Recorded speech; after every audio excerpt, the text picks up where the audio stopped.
City, and it is time for baseball as DirecTV presents New York Yankees baseball. It's opening day in the Bronx. Today, it's the Toronto Blue Jays against the New York Yankees in the first of three from Yankee Stadium in the Bronx, New York. Hello, everybody, and welcome to Yankees baseball, along with David Cohn and Ken Singleton. I'm Michael Kay. Everything old is new again. It's opening day, and most teams except for the Cardinals and the Cubs, they are 0-0 right now as we start. And there's something special about this day. I know it's just one of 162, but it's a special one. Yeah, all the work you put in over the winter as a player and all the work you do in spring training culminates today. Now it's for real. Statistics will count from this point on. And you think about it as a former player, I think that this is the day you look forward to. It's been a long, cold winter. I know it's been cold for the fans and the players. It's time to get serious. It's time for baseball. Which means it's time for a pitching matchup. And let's take a look at this one, brought to you by People's United Bank. See what know-how can do. Drew Hutchison, the youngster, will get the start for the Toronto Blue Jays. And for the Yankees, it's Masahiro Tanaka. A good rookie year that was slowed down with an injury last year, David. What do we expect from him this year? Well, I think you expect from Tanaka to be a complete pitcher. He's going to mix his pitches, throw strikes. He's got great control, good splitter. He's talked about the velocity being down a little bit. Everybody's going to be watching his elbow, but what an honor. He's really taking this as such to get the opening day start here in the Bronx as a Yankee. He wants this spotlight. He relishes it. I think you're going to see a big day from Tanaka.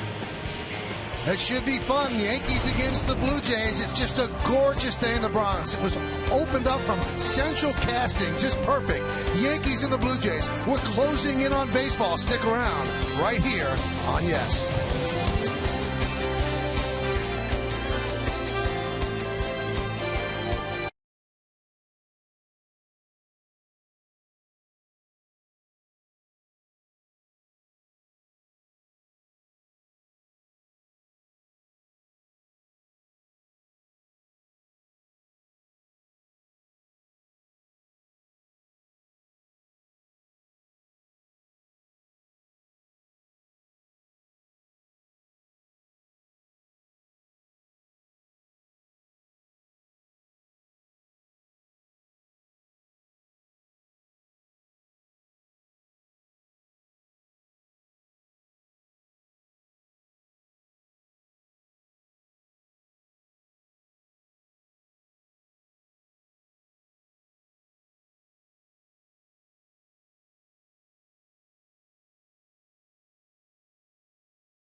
Good time, any place, anywhere, anytime, let's ride. Say, hey, oh, hey, oh. Come on, everybody. Hey, oh, hey, oh, hey, oh. Let's get it started. Hey, oh, hey, oh, hey, oh. Come on, everybody.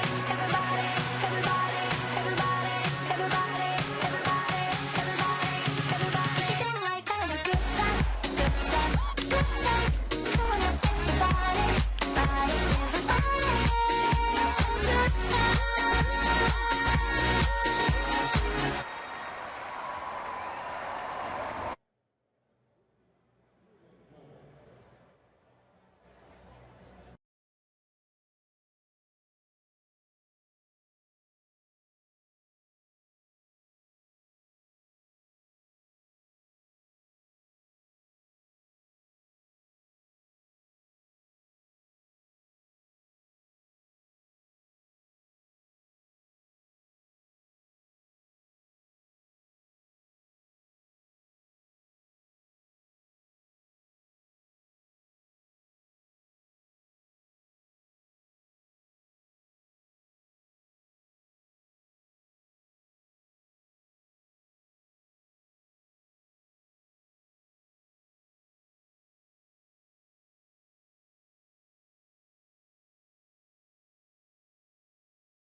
Subway restaurants. Get any footlong for $6 or less. April only. Subway. Eat fresh. Limited time only at participating restaurants.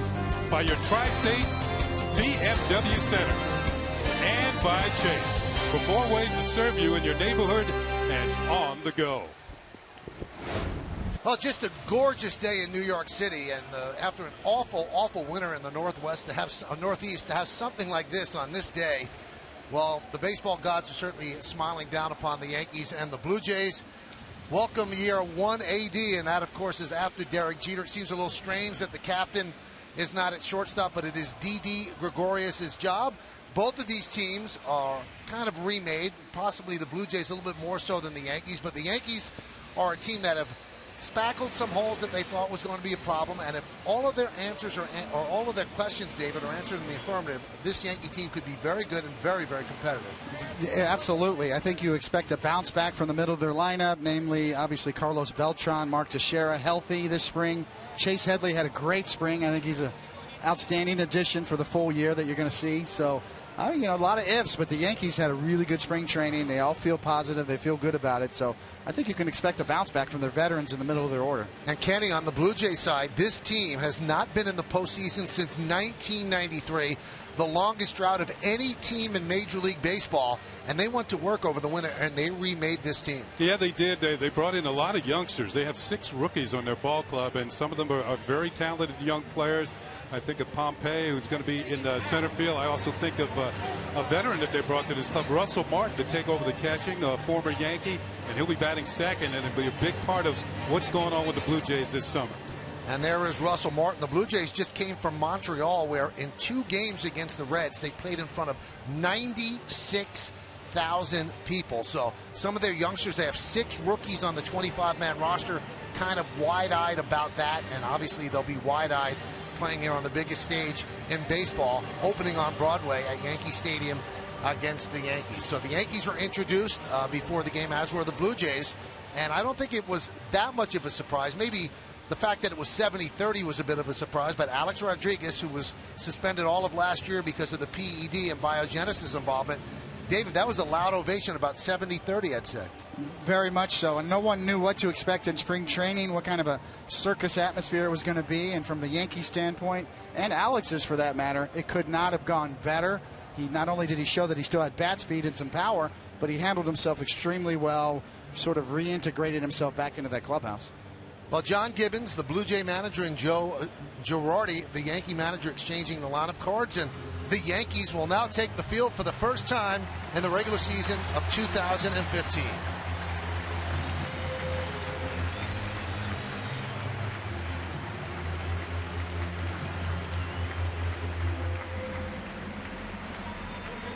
Ladies and gentlemen, please direct your attention to the field for today's ceremonial first pitch. He managed the Yankees for 12 seasons and led them to 6 American League pennants and 4 World Championships. He is the 5th winningest manager in Major League Baseball history, and last year was inducted into baseball's Hall of Fame in Cooperstown. And later tonight, he'll be honored at the New York Yankees homecoming dinner with the 2015 Pride of the Yankees Award. Ladies and gentlemen, please welcome back number 6, Joe Torre.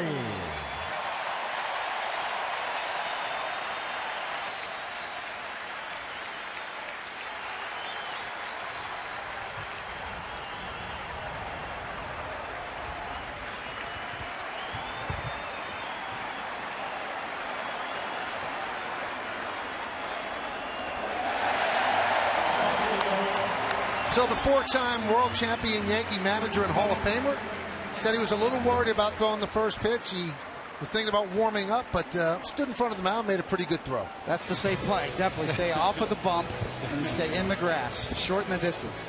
Now, a lot of guys who throw out the first pitch, I was told this from a couple people, the mistake they make is keeping on their sport coat, and then they can't really extend the arm. But Joe Torre obviously knew exactly what he was doing, and there he talks with the man who succeeded him as Yankee manager, Joe Girardi. So we're about ready for baseball here in the Bronx. Let's take a look at the Blue Jays starting lineup put together by manager John Gibbons. Jose Reyes, the shortstop, will lead off, batting second and catching former Yankee Russell Martin. Jose Bautista, he's in right field. He'll bat third. Cleaning up first baseman Edwin Encarnacion. Newly acquired Josh Donaldson, he came over from the A's. The third baseman will bat fifth. Batting sixth, another former Yankee DH, Deanna Navarro. Dalton Pompey in center field will bat seventh. Batting eighth and playing left field, Kevin Pillar. And Devin Travis is the second baseman, and he is going to bat ninth.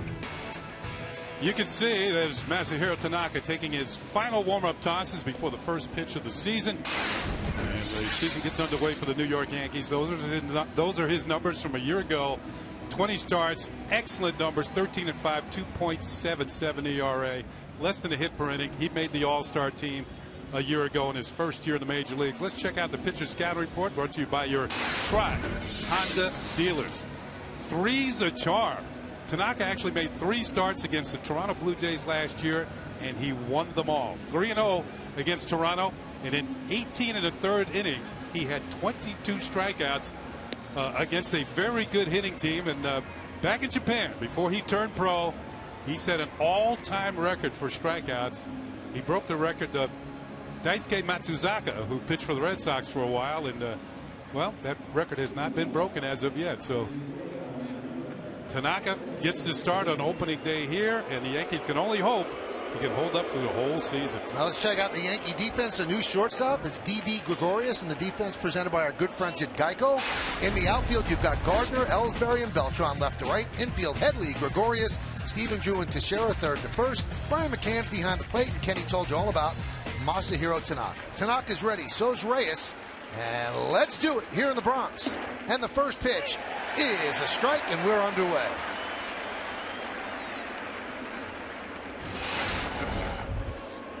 Blue Jays 19-13 in spring training.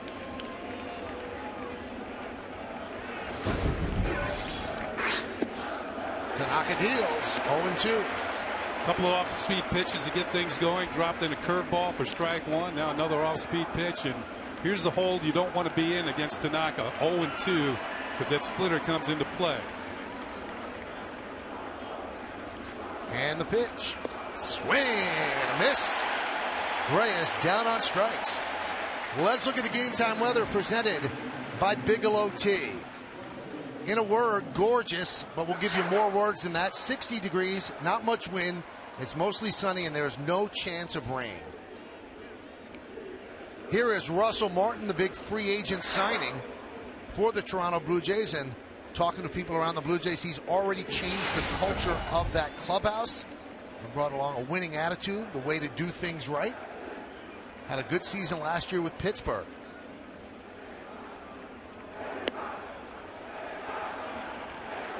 Well, Michael, you mentioned the Blue Jays played in Montreal, a couple exhibition games as A-Rod gets the cheer from the bleacher creatures in right center field. And 96,000 fans in 2 games. And Martin's from Montreal, so it meant a lot to him. Now 1-1. And he got special treatment from the fans in Montreal as a native son. And it shows you they're trying to get a team back. That's what they're trying to do by drawing that many fans for 2 exhibition games.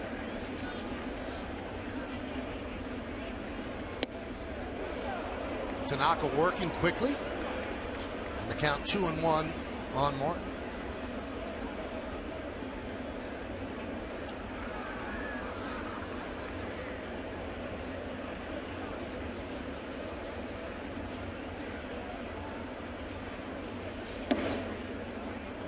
In his career in Japan, Masahiro Tanaka started just 1 opening day. That was in 2012. And his start today breaks a string of starts by CC Sabathia on the first game of the year. CC will start game 3. And the 3-1. There's a strike.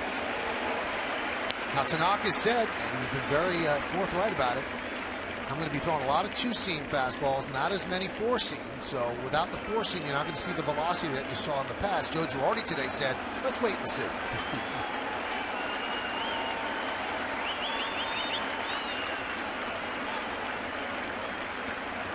And the pitch. Grounded in the hole. Grabbed there by Headley. 2 away.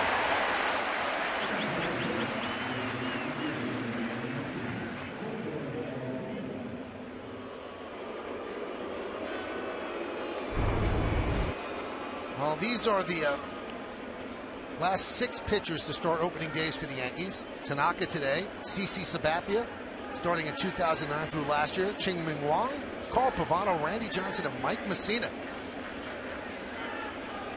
Tanaka, the 56th different opening day starter in team history. It's Bautista fouls it back.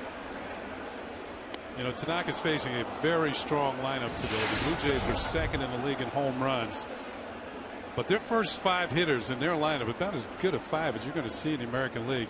And Jose Bautista is right in the middle of it for manager John Gibbons, followed by Edwin Encarnacion. It's a great point, Kenny. Maybe 2 of the toughest back-to-back right-handed power hitters in Major League Baseball. And they traded for Josh Donaldson, who was a pretty tough number 5 hitter. He drove in 98 runs last year for the Oakland A's.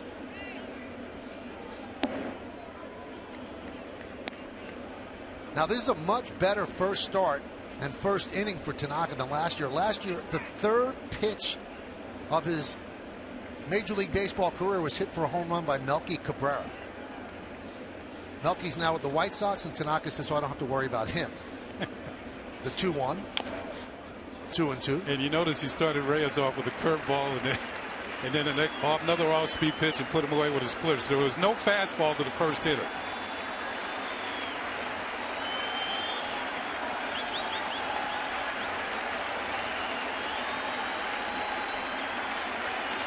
You hear that rhythmic applause when a hitter against Tanaka gets 2 strikes.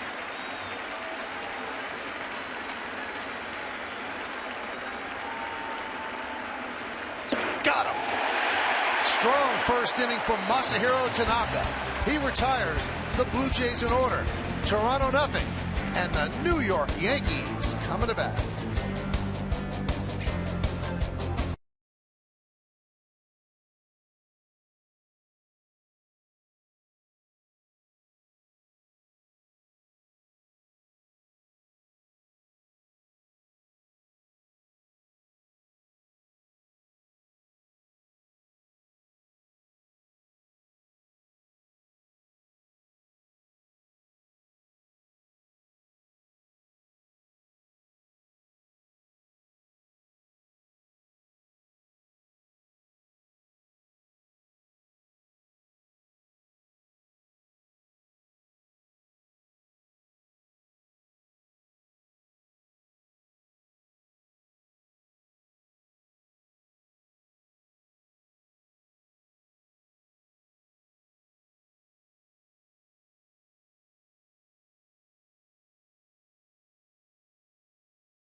For the Blue Jays, and here's the Yankees starting lineup that he's going to face, presented by Lexus. Jacoby Ellsbury in center field will lead off, batting second. Left fielder Brett Gardner. Carlos Beltran in right will hit third. Cleaning up first baseman Mark Teixeira. Brian McCann will bat fifth. He'll catch. Chase Headley at third base will bat sixth.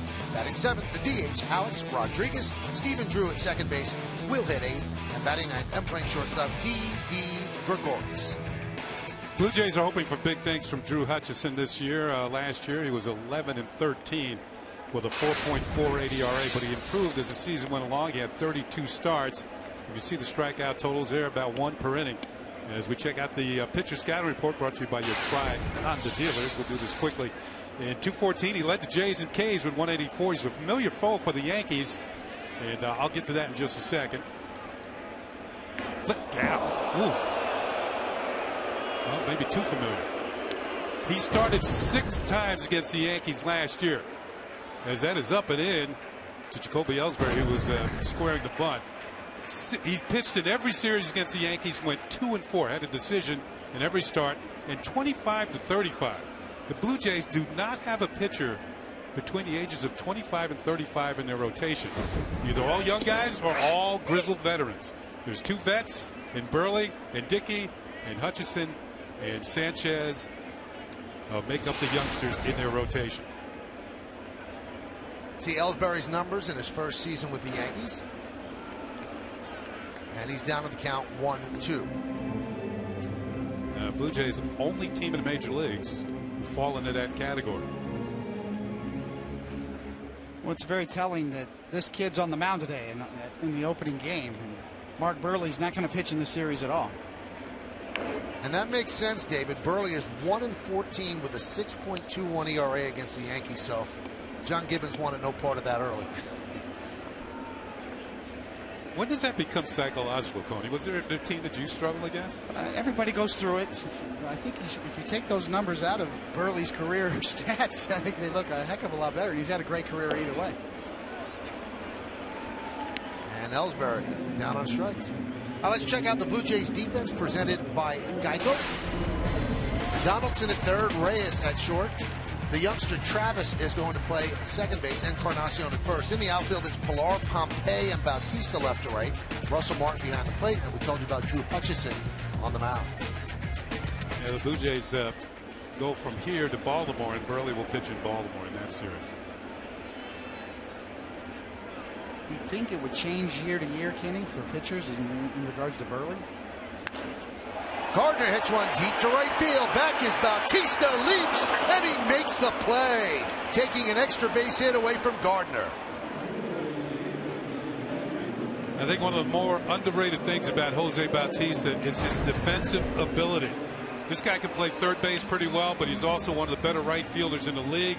This is an excellent catch as he holds on after crashing into the wall. The leap at the end, into the wall, holds on, makes the catch. He's got a strong arm. He's a good right fielder. Beltran takes a strike. The line drive, too. He had to get back there quick. That was not a fly ball. It's almost like Gardner hit it too well.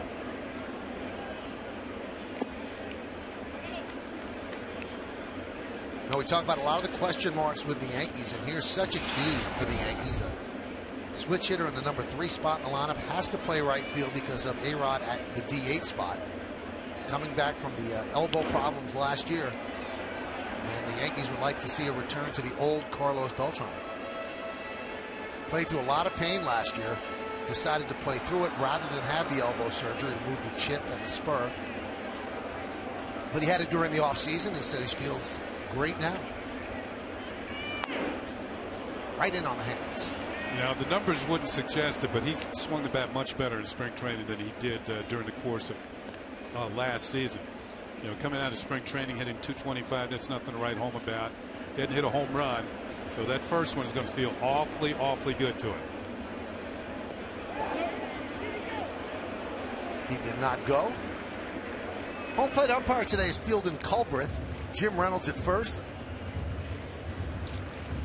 Manny Gonzalez at second, and Paul Schreiber is over third.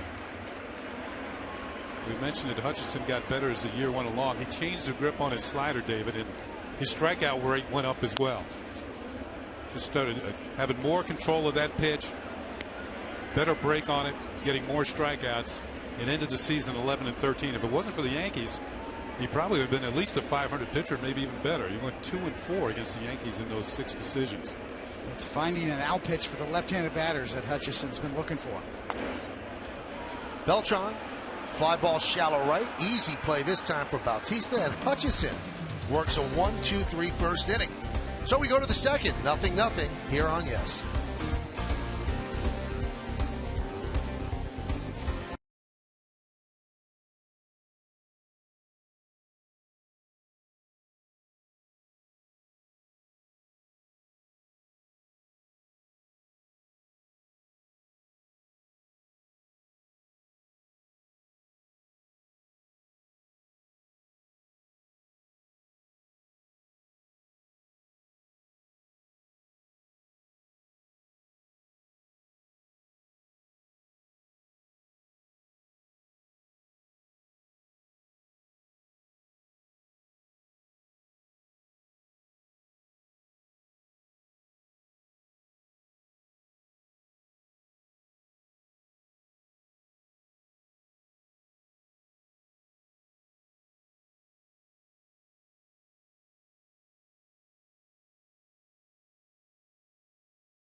Baseball, I'm Meredith Morakovitz. It's time now for today's injury report brought to you by Montefiore Medical Center, Inspired Medicine. While the majority of the Yankees made it up north without any injury issues, there are a few guys that are starting on the DL. Brendan Ryan, Chris Capuano, Jose Perella, also Ivan Nova coming back from Tommy John surgery. Ivan Nova targeting sometime in June. Chris Capuano, that's still a question mark, probably not till May for him, but they do have some options when those guys come back. For now, though, Michael, Adam Warren in that starting rotation. And thank you, Meredith. And we'll hear from Meredith throughout the game. And because of the injury to Brendan Ryan, the Yankees went out and acquired Gregorio Petit, and he is their backup infielder. Count 1-1 on Encarnacion. Takes a big hack and fouls it off. Encarnacion missed some time in spring training with a bad back, and it's the same thing that had him on a disabled list last year. Despite the fact that he missed so much time last year, he still hit 34 home runs and drove in 98 runs. Just missed his third straight 100 RBI season. This guy is a dangerous hitter. He's got a very quick bat. Swing and a miss. Strikeout number 3 for Tanaka. Not quick enough on that one. This is Tanaka's slider. As you see the tight spin, even though he probably didn't get it exactly where he wanted to, Encarnacion still out in front of it. Encarnacion, a great fastball hitter, always looking dead red, always looking to do damage. Now he'll face Josh Donaldson, acquired from the A's for Brett Lawrie, 2 minor league pitchers and a minor league infielder.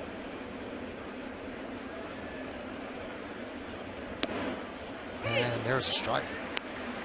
Yeah, I think the Blue Jays got tired of waiting on Brett Lawrie. He was a very popular player in Toronto because he's a native Canadian. But the fact is he was injured quite a bit. He played hard.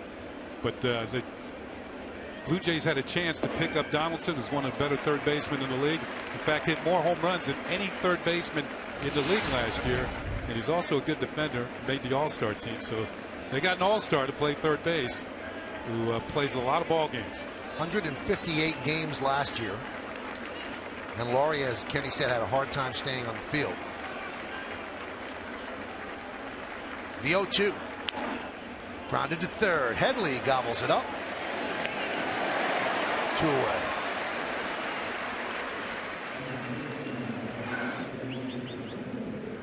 Tanaka started off gangbusters last year, looking like he would be a Cy Young candidate.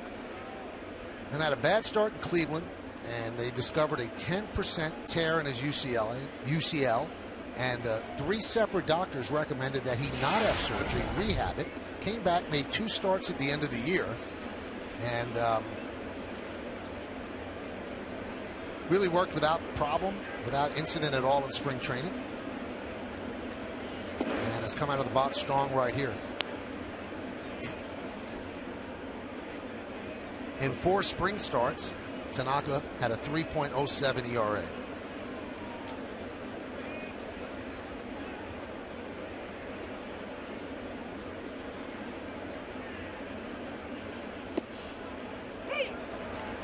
Count 1-1.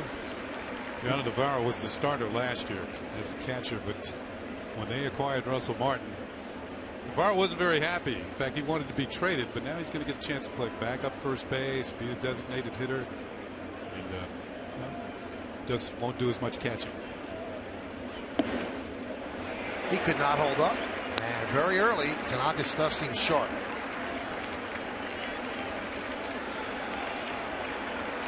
Tanaka very unpredictable so far today. He's already mixed in all of his pitches, and he's a complete pitcher. 4 different pitches. Curve, slider, split, and a couple of different fastballs.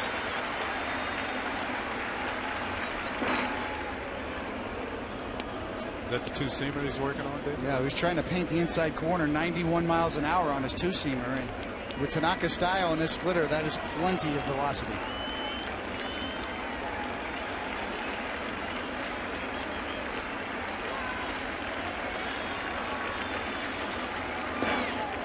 Just missed. That was 93 miles an hour.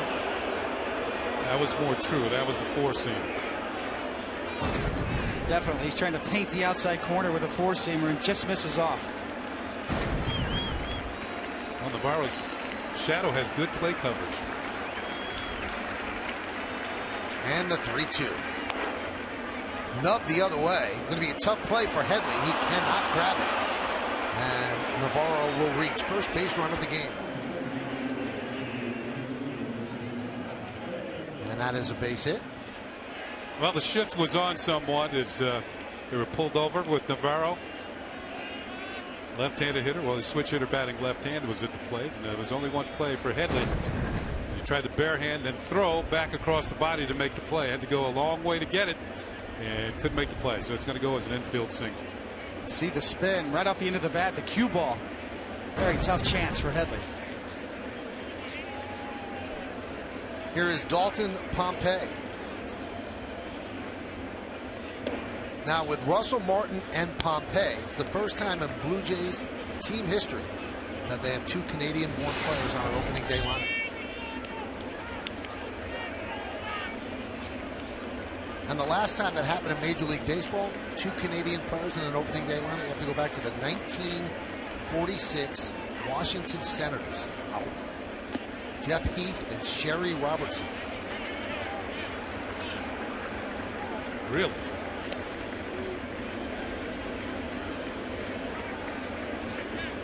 Russell Martin grew up in Montreal, and Pompey just outside of Toronto, Mississauga, which is a suburb of Toronto, but Mississauga is a pretty big city.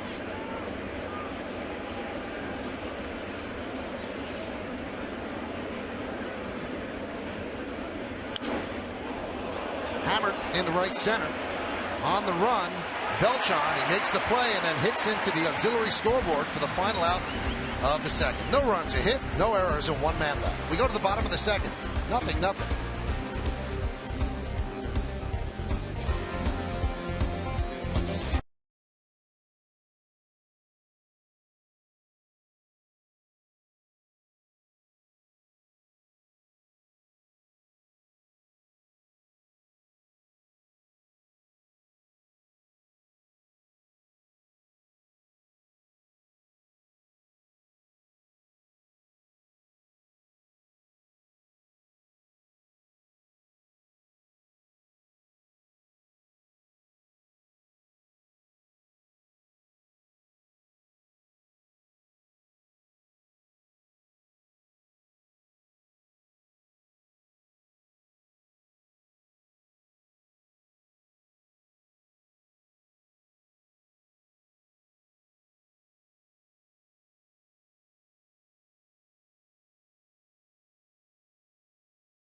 Sunday afternoon in New York City, no score, bottom of the second.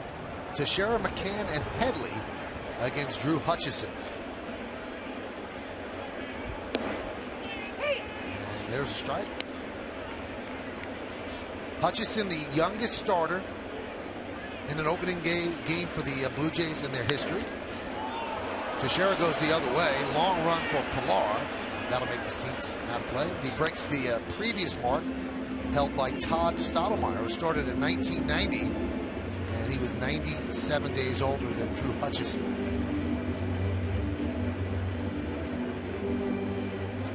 Hutchison, another pitcher who's fought his way back from Tommy John surgery. I think they said about 3 or 4 pitchers on every staff have had it. Some teams more than others, of course.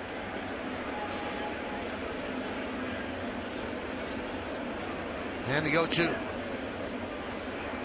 Yeah, poor Tommy John, right? Pretty nice career, 280-something wins. And nobody wants to talk about anything but an elbow when you hear his name.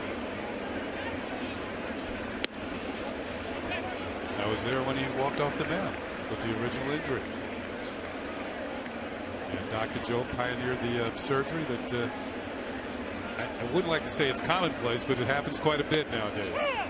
Teixeira goes down looking. Time for today's conversation, brought to you by Toyota. Toyota is the official hybrid vehicle of the Yankees. Let's see how we started the conversation on opening day. What team has the best starting rotation in the American League East, and why? And here's one of the responses. Grant G, YN26. Yankees do because if Tanaka and Pineda stay healthy, they'll have the best 1-2 punch in the entire American League. McCann takes outside. Follow Yes Network and tweet us your responses using hashtag Yankees Prius to keep the conversation going.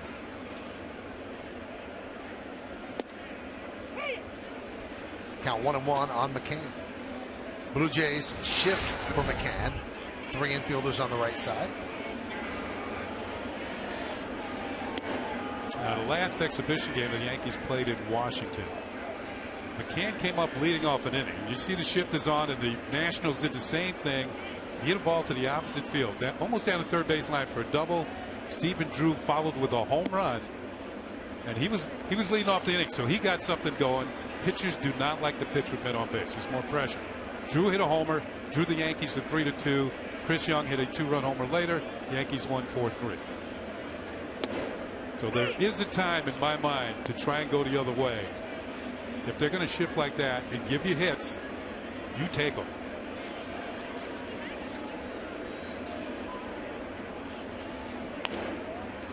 That one's popped up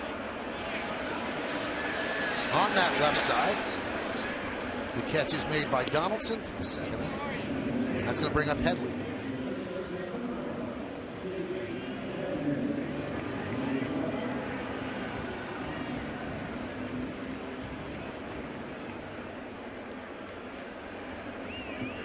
Blue Jays not expecting that much length out of their starters early, and that's why they've made the decision to carry 8 pitchers in the bullpen with a 3-man bench. Pitch outside to Headley. Definitely an American League roster. Something you can get away with because of the DH.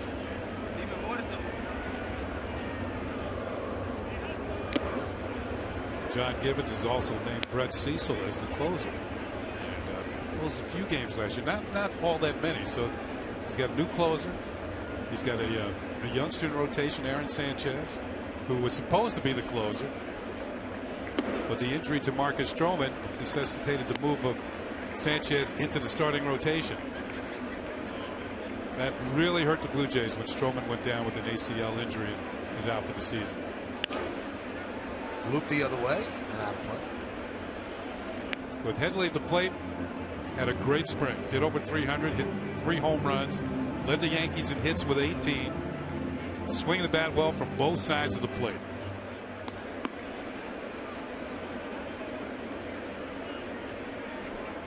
The 2-2.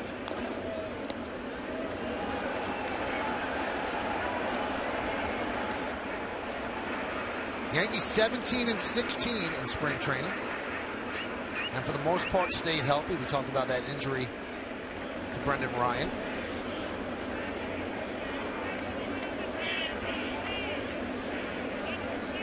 The 2-2. Swing and a miss. Headley down on strike, so we'll have to wait to the 3rd inning for Alex Rodriguez to make his first at bat. We go to the 3rd inning. There's no score on Yes.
DirecTV. If you call yourself a sportsman, you've got to get DirecTV. Call 1-800-DirecTV.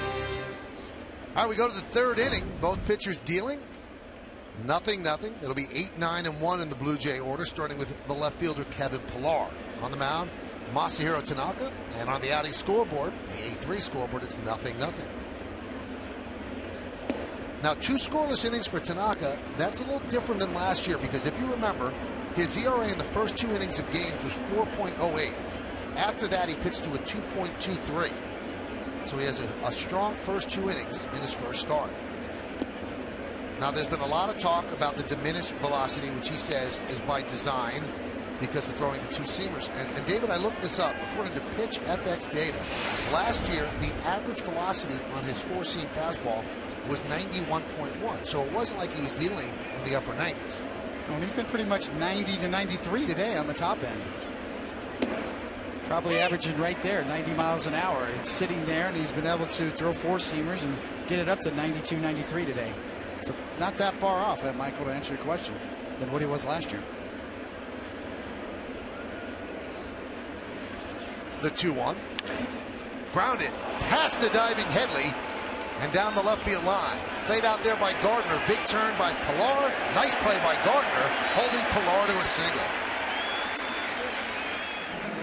Well, that's about knowing your home ballpark, as Brett Gardner plays an excellent left field here at Yankee Stadium. First of all, let's see how close Headley comes to this. Not far off. Look at that, brought to you by Yesmo and your Tri-State's Mercedes-Benz dealer. And here comes Gardner. Plays the carom perfectly and makes a strong throw to Stephen Drew. And Pillar, well, he made the right decision. Hold on at first.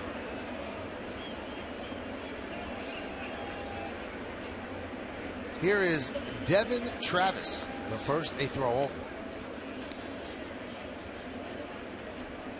Now, Meredith Barakovich spoke with Brian McCann today about Tanaka and the velocity. What did he say, Meredith? And Michael, I asked him how much that's going to affect him on the mound, and he looked at me and just said, not at all. It's not like this is a guy with 2 or 3 pitches. He has a lot of weapons in his arsenal as far as pitches are concerned. And he said if that splitter is the same as it was last season and he can throw that with conviction, that's what's going to make him have success this season. So all about the splitter, all about control, and for the most part, we've seen a lot of that so far today. 1-0 count here on Travis.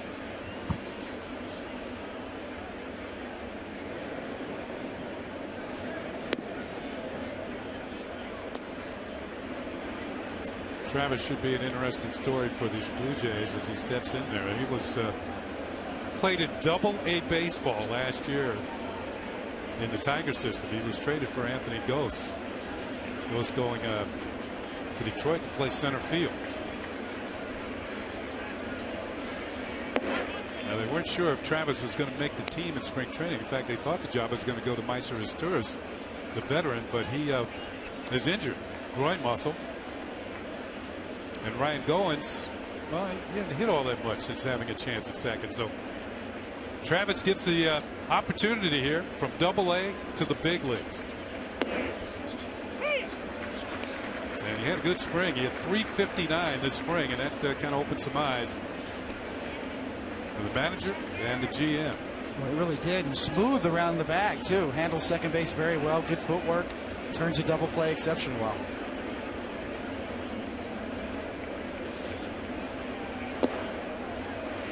So Tanaka in his first jam, first and second.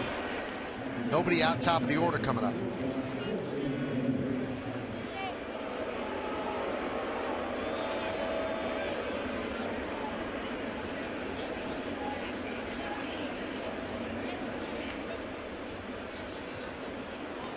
See how the Blue Jays want to play this. Reyes was a strikeout victim his first time. Well, he got Headley in on the grass, and Teixeira about even with the bag at first. So the Yankees are expecting the bunt. And Reyes early shows bunt, but that doesn't mean he's going to actually do it. And he does bunt, pushes it toward third. Going to be a tough play, and he throws it past Teixeira. Pillar will score. Travis stops at third, and Reyes is at second. The Blue Jays have a 1-0 lead. I believe that'll be a sacrifice and an E5 on the throw.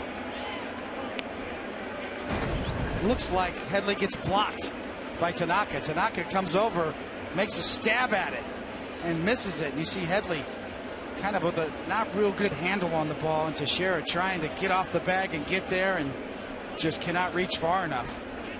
See Tanaka with the stab, almost a little shielding of Headley there, which caused a little hesitation in getting the ball. Seems to be a problem with Reyes at second base. He's had a lot of leg problems throughout his career, so they're going to check him out.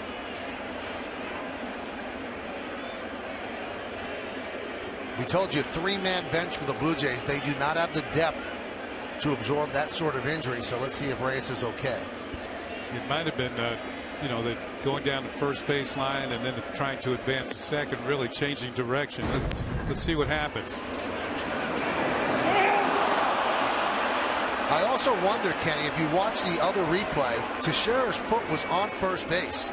And in order not to step on Teixeira's foot, it looked like Reyes caught the edge of the bag right here.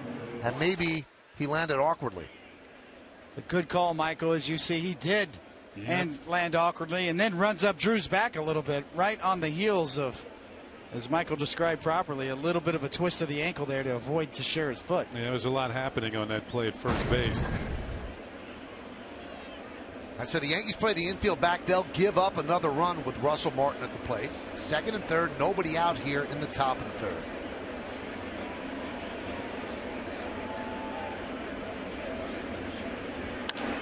And there's a base hit to right field. Travis scores. Reyes stopped, and he speeds up again. He will score. It's a two-run single for Martin, and it's 3-0 Toronto. Well, Toronto's made the most of this opportunity. Initial opportunity in the game to score, helped along with an error. Russell Martin hit .360 last year with runners in scoring position. So this is nothing new for him as he comes through with a hit to drive in 2 runs. Great job by Martin there. That was not a bad pitch. Down and away at 93.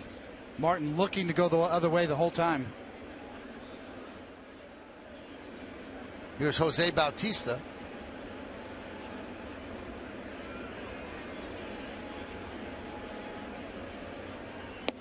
And a strike from Tanaka. Well, if you look at home run leaders since 2010 on the Honda League Leaders Board, Jose Bautista sits atop that board with 187 home runs.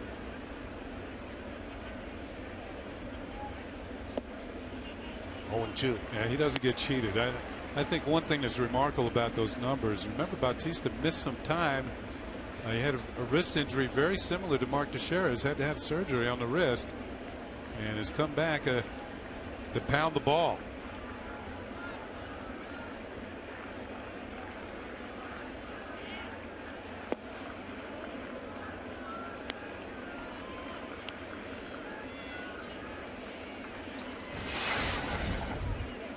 A very popular player, not only in Canada, but throughout Major League Baseball. Bautista had more All-Star votes than anybody last year. You got youngsters coming to the ballpark at the Rogers Center with that full beard. They wear Bautista uniforms.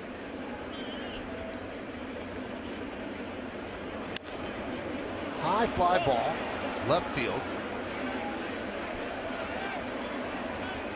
For the first out.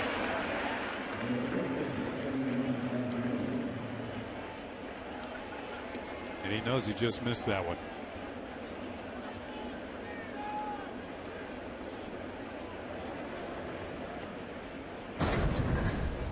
Tanaka slider in the middle of the plate. You can see he's just a little out in front of it. He turns his hips open a little too quickly, and that reaction tells you what you need to know. Yeah, it's a good thing we didn't have sound up on that. Pitch up and in to Encarnacion. Not that much in. Encarnacion struck out in the second inning. 2 runs in, 3 runs in on 2 hits and an error.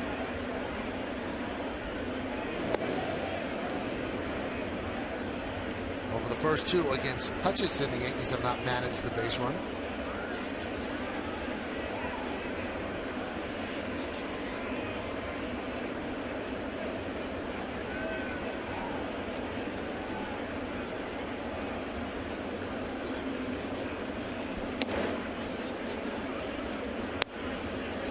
Tanaka looks back at this third inning, you can't help but think about the bottom of the order of the Blue Jays that really got this inning set up. Villar turning on inside fastball down the line, and then the walk to Travis really set this inning up right before the Reyes bunt.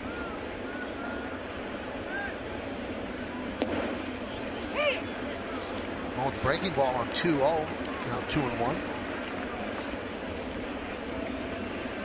Now you've got hitters like Bautista and Encarnacion. You fall behind them, 2 balls and no strikes. You're looking for what they want. It's a fastball. It's a breaking ball, well thrown for a strike. He just took it. That's not what he was looking for. That one is drilled to left field. Going back, Gardner on the track at the wall. See ya. A 2-run home run for Encarnacion, and the Blue Jays lead 5-0. That's what he was looking for. He got a fastball and hammered it. And as he goes around the bases, you saw him walking the parrot.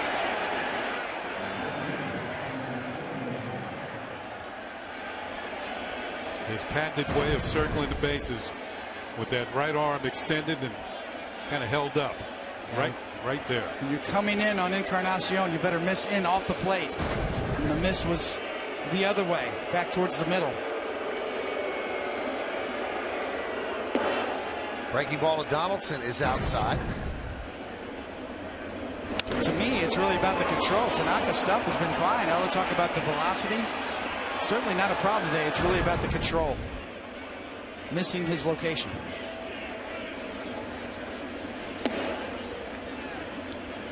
One and one. That is centered.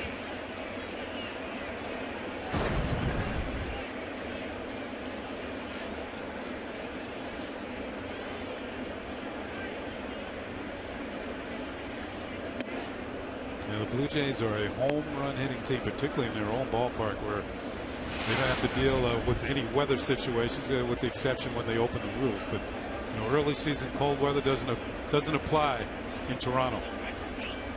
Yankees get the bullpen busy early.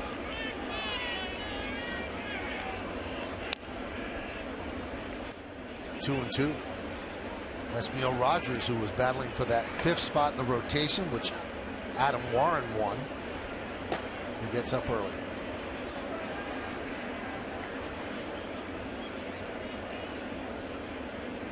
It's not what you want to see on opening day. Your long man up in the 3rd.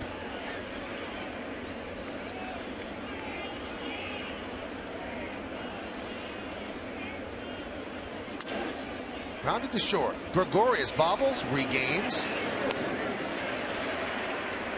2 outs. I think Yankee fans who just had a glance at Gregorius, even with the bobble, he can still get it across the diamond. So he can always make up for something like this. In fact, the ball never hit the ground. He caught it while it was in the air, and he guns it across for the out. It's very strong throwing arm. Here's Navarro.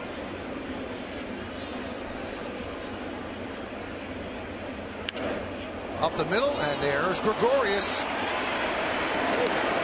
that'll do it. Well, the Blue Jays take a 5-0 lead. We go to the bottom of the 3rd. Alex Rodriguez will lead it off.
Alex Rodriguez, just introduced to the stadium crowd, gets a warm hand. He got one of the loudest hands during the introductions before the game.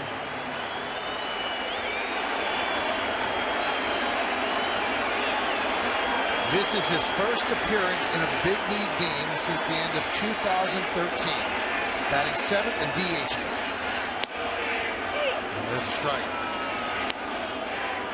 We all know the story. He was suspended last year for his involvement in the biogenesis situation.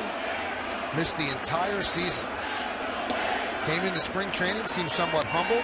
Did everything right, the way he dealt with the media, the way he dealt with the fans. And now he has to produce. Very apologetic during the course of spring training. Audi A3 scoreboard has the Blue Jays up 5-0. Last time A-Rod started in the bottom third of the order in a regular season game was 1996. He hit 8th when he played for Seattle. That was against the Twins. And everyone remembers in 2006 Game 4, Joe Torre batted him 8th in the ALDS.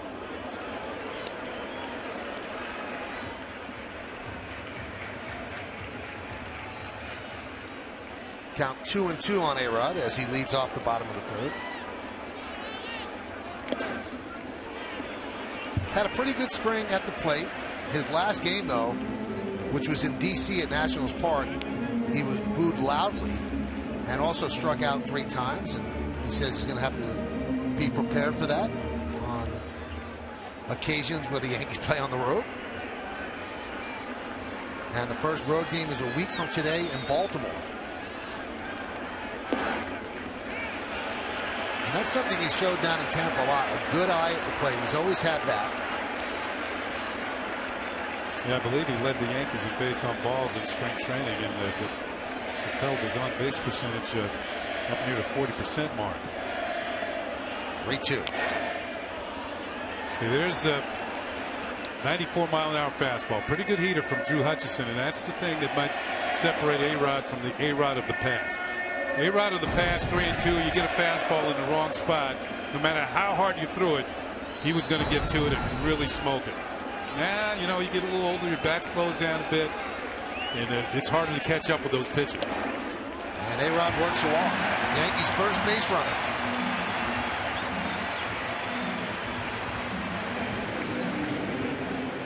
It's a good at-bat from Alex, and you can see the formula, Kenny. You're right. They're going to test him in, several fastballs in, to see if he can still get to that fastball.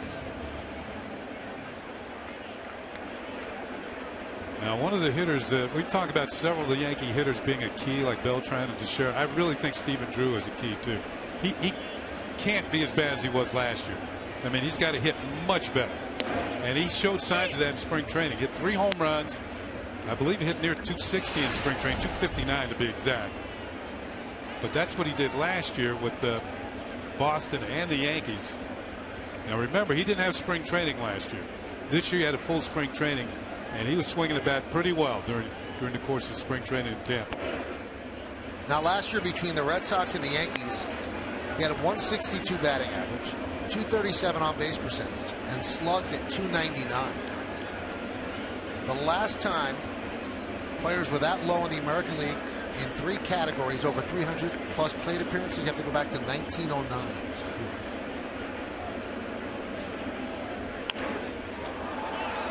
High fly ball, shallow right center. Bautista makes a play on the run. I think Bautista got fooled on that. He took one step back. Sometimes you see a big swing, and he really had to come on as that ball was much shallower than he thought originally to make the play. And one reason I say that Drew is a key, because if he's going to bat behind A-Rod, to get A-Rod better pitches to hit, Drew's going to have to swing the bat a little bit.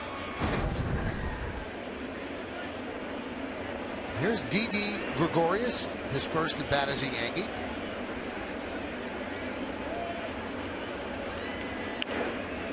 That one's popped up.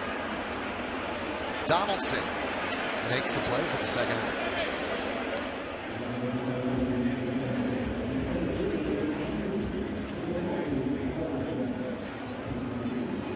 Something in on his hands and popped him up.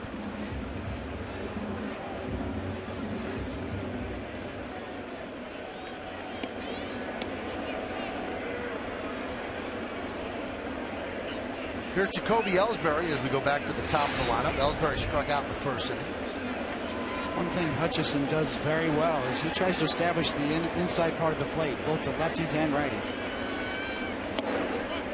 Predominantly fastball slider pitcher. He does have a changeup, but it's still sort of a work in progress.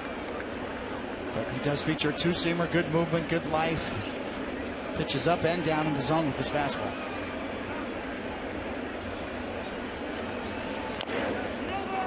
That one's chopped to first. Encarnacion steps on the bag, and the Yankees still looking for their first hit. No runs, no hits, no errors. One man left on base. 3 in the books. 5-0 Jays.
North, who reminds you to take the train to the game. 2 more games against Toronto, Wednesday and Thursday evening. Then the Red Sox come to town, an early visit by the arch rivals. First game on Pix 11 as the Yankees return to their over-the-air broadcast roots Saturday and Sunday. Yes, and then ESPN. Then on to the road, a long road trip, Baltimore, Tampa Bay, and then Detroit after that. Pitch to Pompey. Blown away, 1-0. Yeah, you're talking about Yankees returning to the broadcast roots. Growing up, Michael, you watched the Yankees on Pix. 11 alive. Yeah. Lincoln Motor Car Company scoreboard, 5-0. Blue Jays lead in the 4th. That's right, the scooter, yeah. Bill White, Frank Messer. We mentioned that Pompey's from Mississauga. We looked up to see how big a town Mississauga is. It's bigger than several big league cities. 668,000 population. High fly ball down the right field line. Beltran on the track into the corner, but it goes foul. And Mississauga is the 6th largest city in Toronto, but it's in Canada, but it's a suburb of Toronto. So a lot of fans rooting for Dalton Pompey.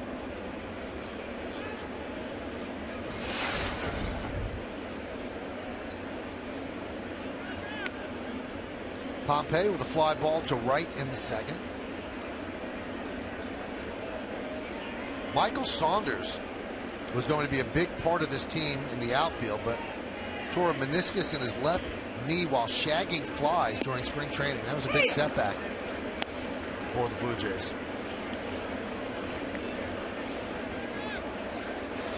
It really was a tough spring, injury-wise. Big pieces, as Michael said. Saunders and Kenny mentioned before, Marcus Stroman was a big-time arm in the rotation.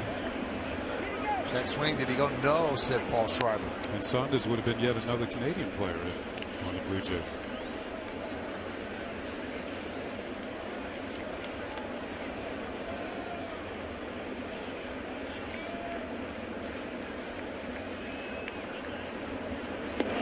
Strike 3. Pompey down looking. MLB.TV Premium, the #1 live streaming sports service, is celebrating 13 years. Watch every out-of-market game live or on demand in true HD on over 400 mobile and connected devices. Real-time highlights, live look-ins, pitch tracking, widget, and more every night on every device. Blackout restrictions apply. Visit MLB.TV for details. There's an opening day ball, and it's a little different than the previous baseballs that we've had over the last couple of decades. This one has Rob Manfred's name on it. He is the new commissioner of baseball, and at a symposium that a couple of us attended over the winter, he said that's the coolest thing about being commissioner. You can see his signature right there.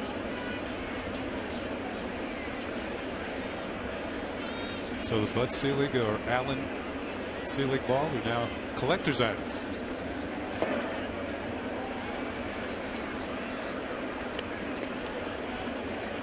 Count 0-2 on Pilar. Yankees have the bullpen up when Tanaka struggled in the third.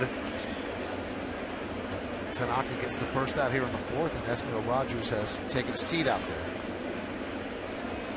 Yeah, it was Pilar who got things started with a single down the left field line. Just got it by Chase Headley at third. Another player we saw a little bit last year in the Blue Jays uniform. 53 games with Toronto. We saw him a lot in center field. This year he's playing left.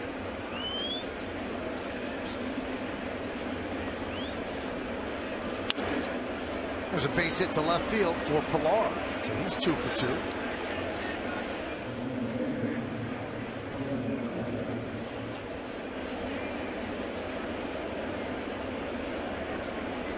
Now, seeing the Blue Jays up 5-0 here at the stadium is kind of odd.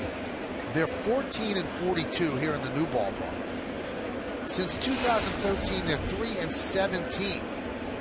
And if you go back to the place across the street, since 2003, they're 32-70. Playing the Yankees in New York City. Runner goes. There's a strike. Throw to second. Not in time. Stolen base for Pilar. Now Joe Girardi will get on the top step of the dugout and wait to see as the Yankees will look at this replay. Good job by McCann. That is stolen off of Tanaka, if indeed he's in there. As you see on the short hop, looks like his hand is in there. But what a jump by Pilar. He really stole that one off Tanaka. Although Drew's knee is in the way, so does merit a second look. Joe's going to come out and talk. That's one of the changes in the replay rule this year, that the managers don't come out and stall. They'll wait on the top step of the dugout. Now, is Joe's thinking that he might have lost contact with the bag with his hand while his knee was coming up onto the bag? Or maybe that the hand never got there because, as David said, the knee was down by Drew. He did have a great jump. In fact, when I looked over there, he was leaning towards second. He was thinking about going all the way. The left hand, does it get in contact with the bag? I don't think it could. And then it came off a little bit too at the end, as you see Drew holds that tag on the entire time. Yeah, that might be too tough to overturn. You can see Drew not giving him much to shoot for there as far as a target to make contact with the base. Yeah, that's too tough to overturn, I believe. Big difference between head first slides and feet first slides with the spikes coming in. Yeah. So a stolen base for Pilar. Don't see too many second basemen with their knee in front of the bag if you're coming in feet first. It's kind of old school, isn't it? See, I'll tell you what, that knee, his left hand hit the knee of Drew. So I think he was out, but it's too close to challenge that because I'm not sure it would be overturned. But I don't believe his hand ever got to the bag before he got tagged. The last angle was the best one. And Travis goes down on strikes. Watch this, where his hand is at the knee, touching his knee. Here comes the glove. And there's the tag. Yeah, he's out.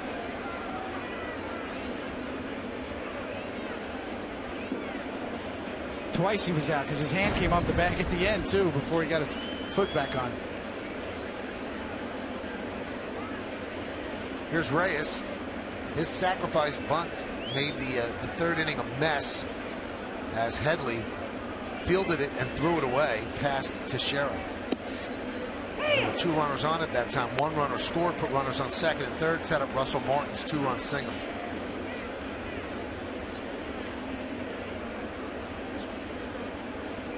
One of the changes in the replay rule this year, Michael, is if you get it right, then you retain the chance to challenge again. So you're not limited this year as opposed to last year. So if you go out and challenge Joe Girardi or any manager, and you get it right, you retain that challenge. You can challenge as many times throughout the course of the game as long as you are correct. Right, so if the umpires are having an awful day and they get 9 calls wrong, you can challenge each one and you keep that challenge.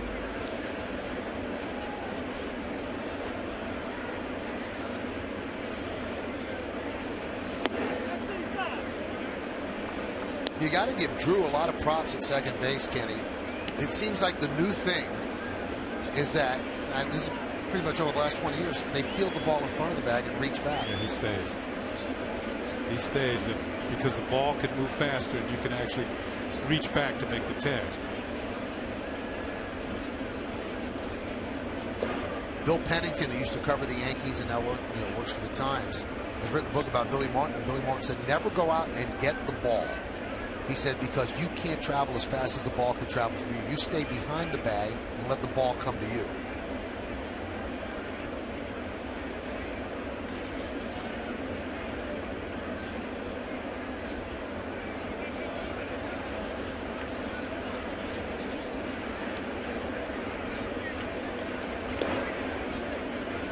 And Reyes walks. Chris Martin now up in the bullpen. Another thing that Billy used to say, which is, he used to think ahead of everybody else. He said, never make a U-shaped tag. Always make a V-shaped tag, because you'll get back to the runner sooner than the U-shape. A lot of coaches teach the pop tag too, just the V-shaped tag and down and back up to show the umpire the ball. There's Russell Martin, his 2-run single in the third. A big blow. Made it 3-0 at the time. It's 5-0 right now, top of the 4th. And with Martin signing with the Toronto Blue Jays, it necessitated the Pittsburgh Pirates going out and get themselves a catcher. They traded for Francisco Cervelli, who is now a former Yankee. And the Yankees got Justin Wilson for the bullpen.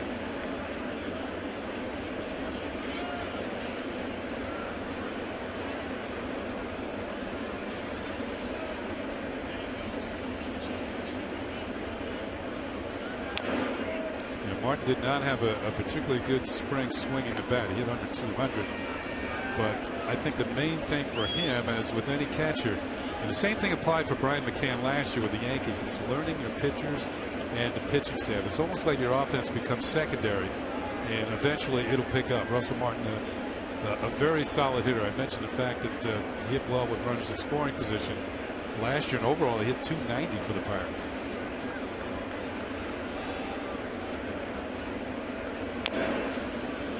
One thing the Blue Jays really loved about Martin is on the 5-year deal that they gave him is that he's just a fantastic athlete, a workout maniac, and nutritionalist, and just legendary for the type of shape he keeps his body in.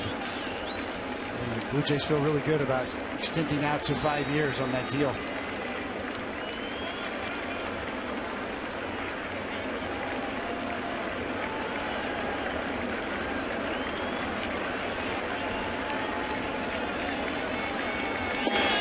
In their pursuit of Martin, Paul Beeston, the Blue Jays president, and Alex Anthopoulos, their GM, met him in Montreal, and they were in a coffee shop, and a woman came over and said something in French to Russell. And Paul Beeston, who doesn't speak French, said, "What did she say?" And he said, "She said, please come home." And Beeston said, "I knew we had him then."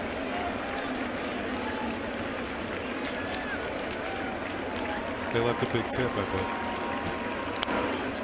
Somebody said to Beeston, "Did you set that up?" He said, "I wish I would have thought of it." There's the last 4 seasons for Martin. 290 last year with Pittsburgh. Had the right year at the right time. Oh, yeah. Well, that 21 home runs with the Yankees in 2012. That's a career high.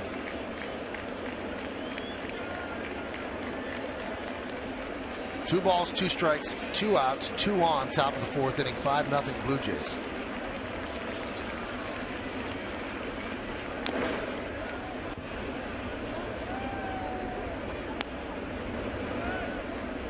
Saturday in Montreal, Russell's dad played "O Canada" on the sax. Pretty cool moment for the two of them. Very emotional for Martin. He was given ovation after ovation at Olympic Stadium.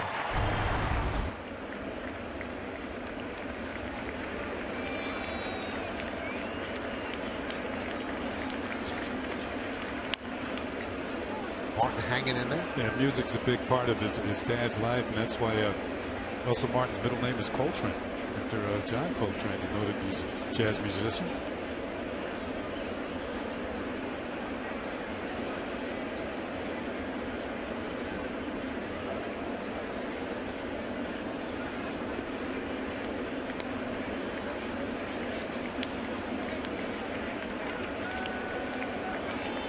He's making Tanaka work during this at bat, no matter what happens.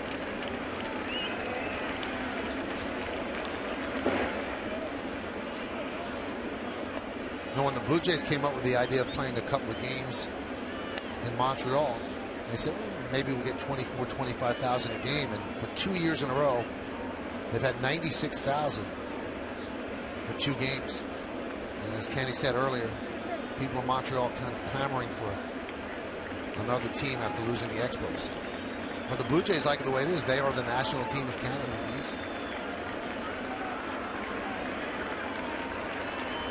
3-2, swung on and missed. Tanaka wins that battle and strikes out 3 batters in the 4th. Blue Jays strand 2. We go to the bottom of the 4th.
Nightly coverage of all happenings in baseball.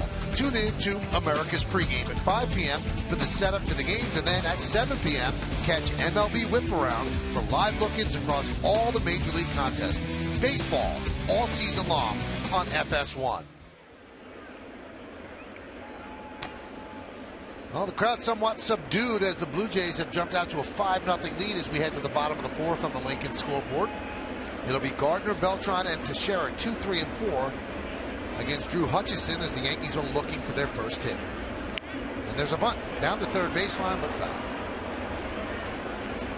Gardner actually hit the ball harder than any of the Yankee this afternoon. He chased Jose Bautista to the wall in right field, where he made a nice catch to rob him of a hit. That was back in the first inning. But Gardner trying to get something started here in the fourth, trying to lay down a bunt.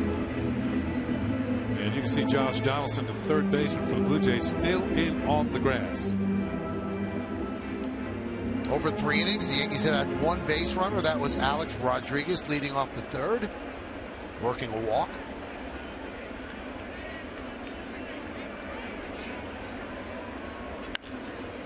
Chop to second.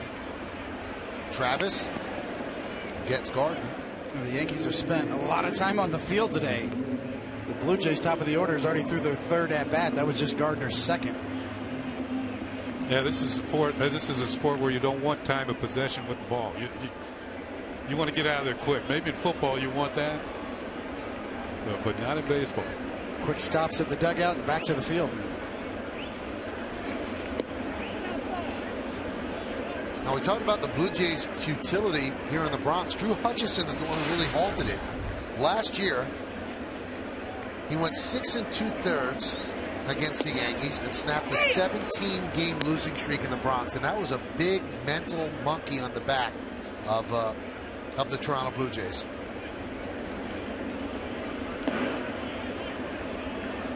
I really tied together a lot of cliches there. Mental monkey on the back. I was letting that one digest a bit. You have to let him simmer, Kenny. Yeah. Grounded to first, Encarnacion for the second out. So far, the Yankees have only hit the 3 balls to the outfield, all of them to Jose Bautista. So Pompey in center and Pilar in left. They could have taken the afternoon off this far. Hutchison doing exactly what you should do with a 5-run lead and just throw strike after strike, but continue to pitch. A couple of good changeups in this mix and a couple of good curveballs.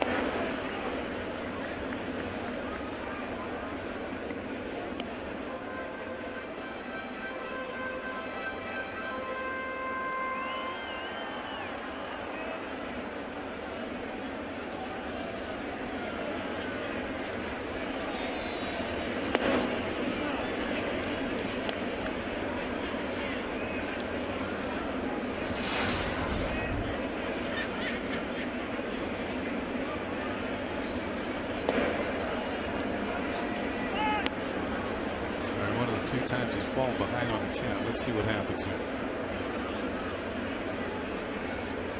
Teixeira struck out looking in the second.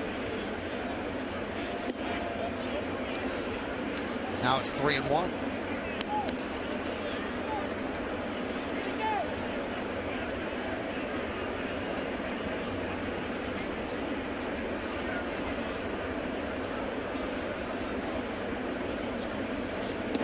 And a walk. Second base runner for the Yankees, second walk. And that's going to bring up McCann with a runner on first and 2 outs.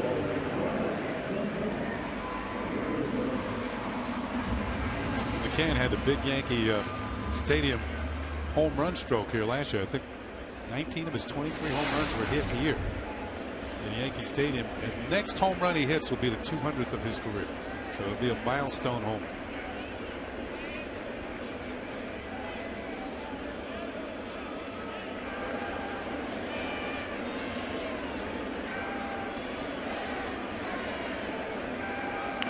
And he bunts down the third baseline. They had to shift on, and it's a foul ball. So he's looking for an extra base hit on the bunt.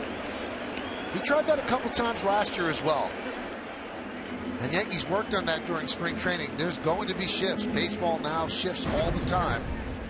And it's up for the players to solve it. Yeah, he's just trying to pass the baton to Chase Headley, who's behind him, and get him up there with 2 outs and 2 on.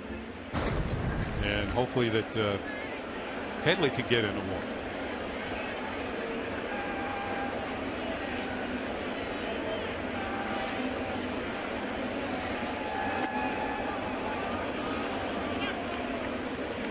By doing that, he had Donaldson moving in on the left side. Donaldson actually was on the grass at the shortstop position. Now there's 2 strikes, so he can drop back.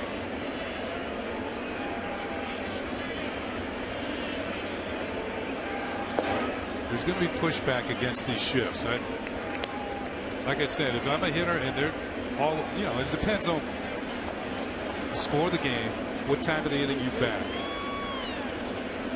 But as I said, if they're going to give it to you, just take it. Just take it.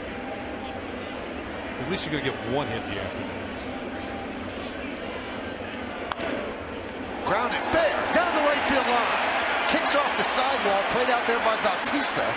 Moving to third is Teixeira's the Yankees' first hit, a single by Brian McCann, and they have runners on the corners with 2 outs for Headley. We're looking for base runners as McCann tried to bunt and now turns back to the pull. And this ball smoked right over the bag as you see Encarnacion with the dive and not just enough. Well, as Jim Reynolds, the first base umpire with the call, and great camera work. As if Reynolds was holding the camera. So the Yankees get their first hit, now looking for their first run. They're down 5-0, bottom of the 4th. Here is Chase Headley, who struck out in his first at bat in the second. Yeah, McCann was trying to get Headley up there with 2 men on unconventionally with the bunt, but conventionally with the base hit, he accomplished the same thing. Hutchison goes to the breaking ball for a strike.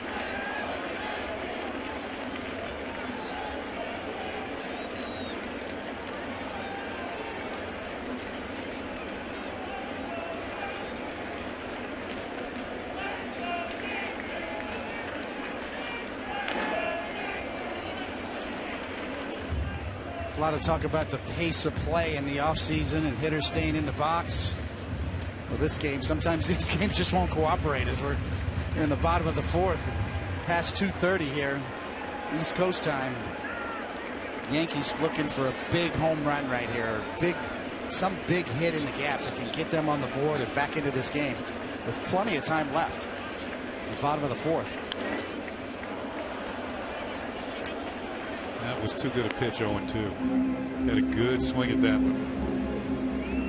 Sometimes as a pitcher, Dave, I'm sure you felt, oh, I got away with one. See, Martin wants it up.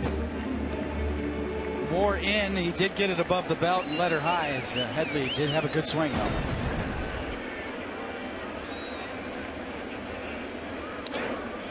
Grounded softly to second base from the outfield grass.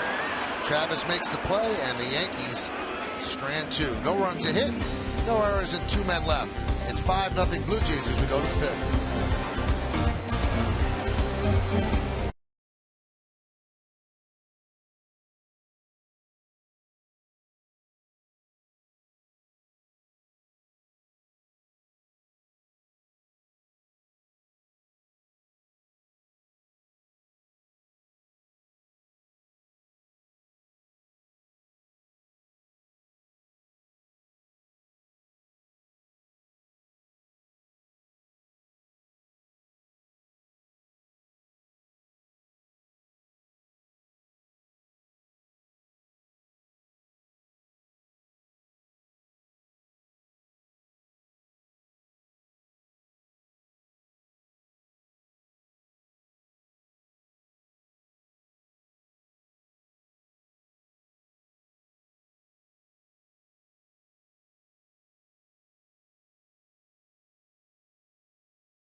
Opening night last night when they swing a trade involving the Braves' elite closer Craig Kimbrell going to the Padres along with the artist formerly known as B.J. Upton.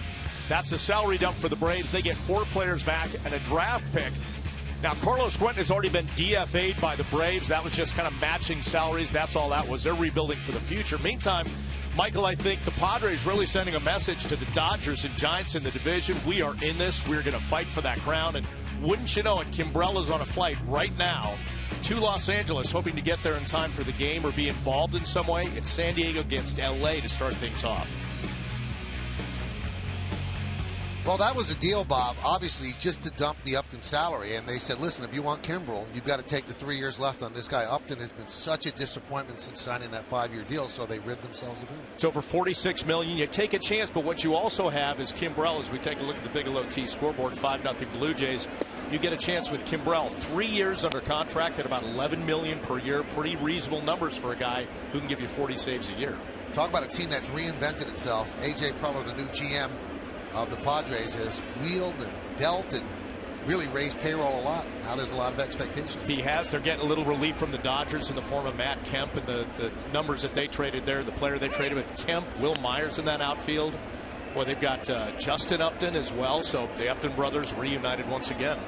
Well, nice to see you in the flesh rather than on the television screen. Always is, Michael. Always good to be here with you. I'm just kind of sitting and keeping the seat warm for David Cohn until he gets back. All right, so Bob will hear from him later, and then on the postgame show with Jack Curry and John Flaherty as well. As you can see, a new pitcher for the Yankees. It's Chris Martin, and he's 1-2 now on Jose Bautista. We're in the 5th inning, and the Yankees trail Toronto 5-0. So Masahiro Tanaka goes 4. He has that rough 3rd inning. He gets his share of strikeouts, as he struck out 6 in 4 innings. But that 5-run 3rd was tough to overcome for him. Yeah, Blue Jays sent 8 men to the plate in that inning. So Joe Girardi did not think he would have to, but he does make an early Verizon call to the bullpen.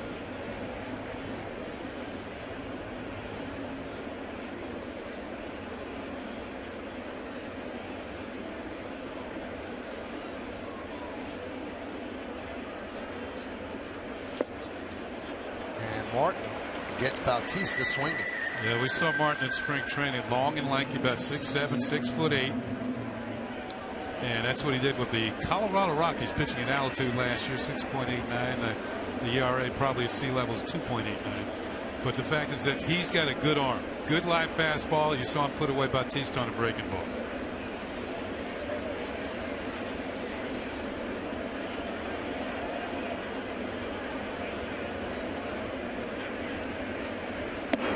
Well, opening day, high expectations, and you always want to win. The Yankees have always done well on opening day. They're actually 15-2 in their home opener since 1998.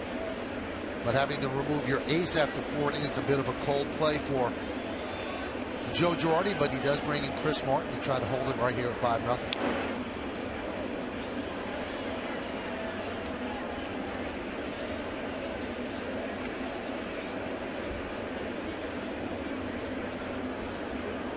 A lot of people thought maybe this was a little bit of a surprise pick for the Yankees and Girardi and Chris Martin to make the roster, but this combination of mid-90s fastball and good control, I think he only walked one guy the whole spring, really opened a lot of eyes. Good leverage on his stuff too, with his height. Those right-handed hitters, they might be giving a little ground with this guy. He could dot that outside corner with that breaking ball like he just did. He could be very, very effective. Tried it again. Meredith Marakovitz has more on Chris Martin. Well, guys, really an unbelievable story for Chris Martin. He was drafted twice but never signed, went to community college, had an arm injury, shoulder issues, and couldn't pick up the ball and throw the same way without pain. He actually stopped pitching from 2005 to 2010. During that span, he was working at a Lowe's loading appliances. He actually thought he got maybe a little stronger doing that along the way, but it wasn't until a chance encounter with an old teammate which led to him playing catch with a teammate that he realized, wow, I can throw again. I don't have any more pain in my shoulder. From there, he got a couple tryouts. He used his own money to get himself there, wound up getting signed, and eventually, here in 2015, he makes the Yankees opening day roster. Oh, what a great story. Talk about stick-to-itiveness.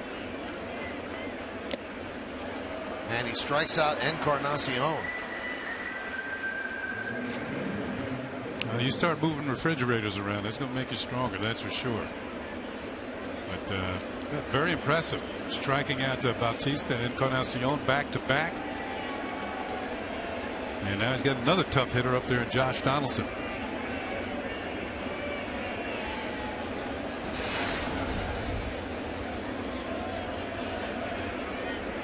In fact, these three might be the toughest 3, 4, and 5 hitters in the league. They're all going to hit over 20 home runs. Hey, wow, 1 to 5 in this order is pretty tough to navigate. Pretty nasty. It's even more important when you look at Tanaka's outing. The bottom of the order is what got that 5-run third inning started, and a walk to the 9-hole hitter, Devin Travis.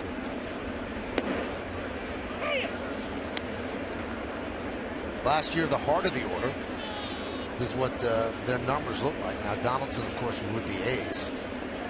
A lot of home runs there in a league and a sport where home runs really are not as prevalent as they used to be. Well, the feeling is that Donaldson's going to hit more home runs in Toronto than he did in Oakland, because Oakland's not really a hitter's ballpark. Good pitch right there.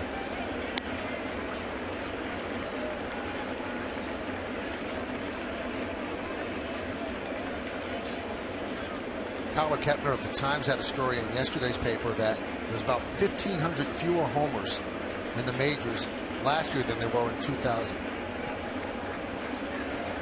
Well, we all know what part of the reason was. PED situation back in 2000. But that opens up baseball for better pitching, of course. We see that. Better base running, more base stealing. Sacrifice comes back into the game. Defense comes back into the game, even more important. It's hard to defend against a home run.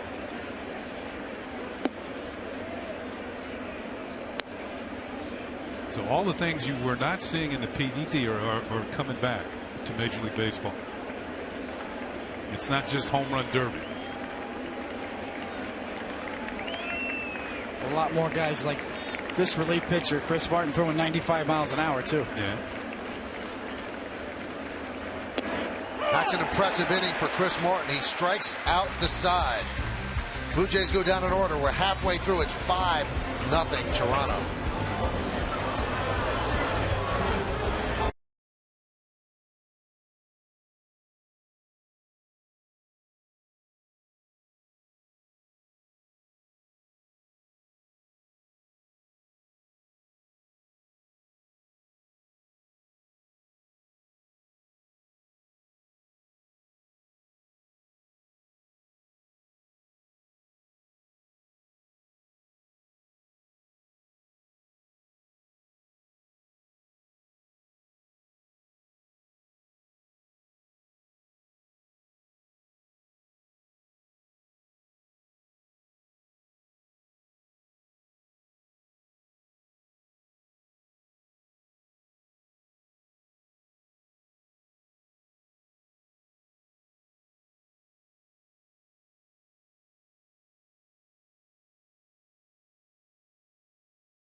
But I guess hooky is accepted on opening day.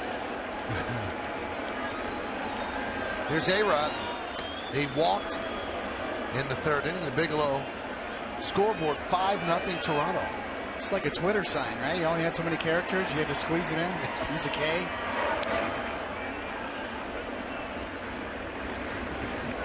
New generation nowadays. Learn spelling on Twitter. You don't even need vowels a lot of the time.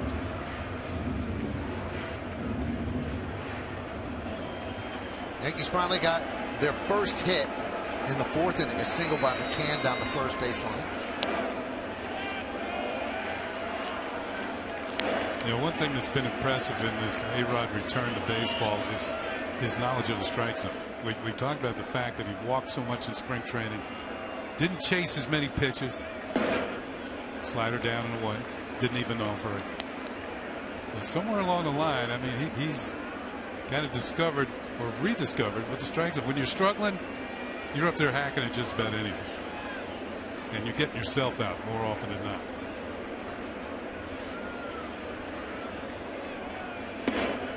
Nine opening day games for A-Rod as a Yankee, and in those 9 openers, a .424 batting average.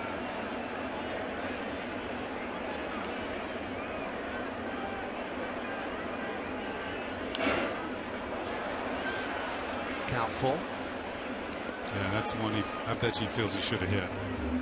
It was kind of right there. But you're leading off an inning, you might get another one. The target's low and away, but you can see the pitch is almost belt high middle.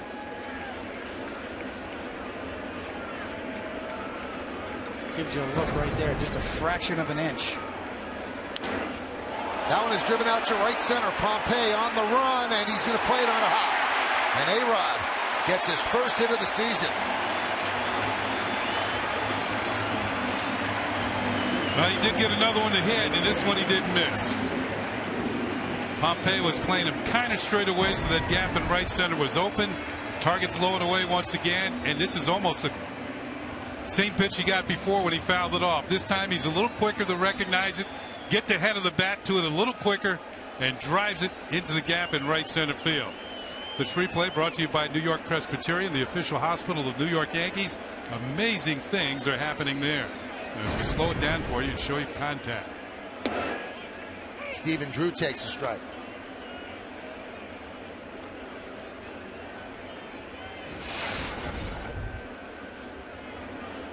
That shows the importance of getting ahead on counts. I mean, you get better pitches to hit.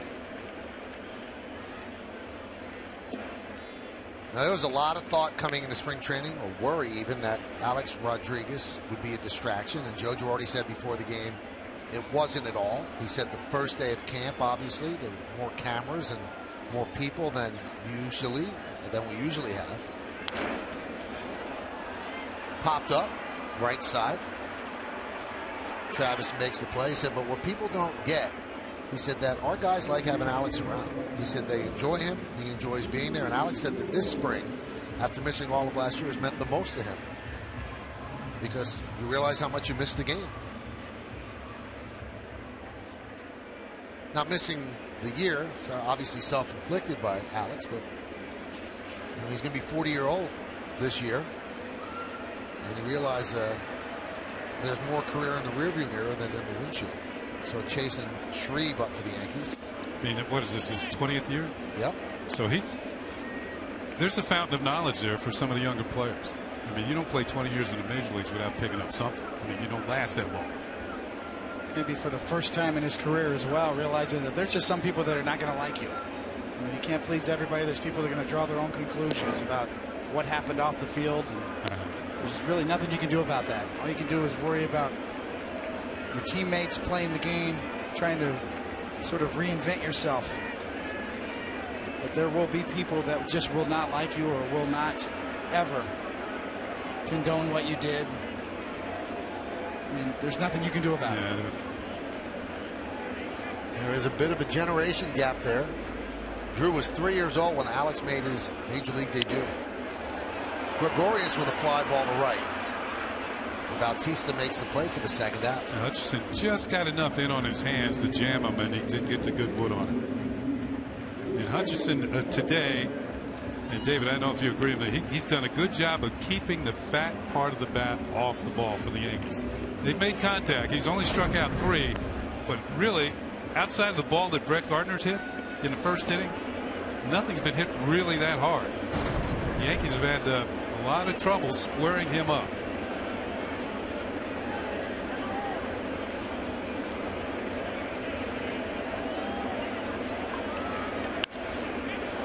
Ellsbury with a fly ball to left. Pilar battling the sun, and he battles it right into the glove for the final out of the inning.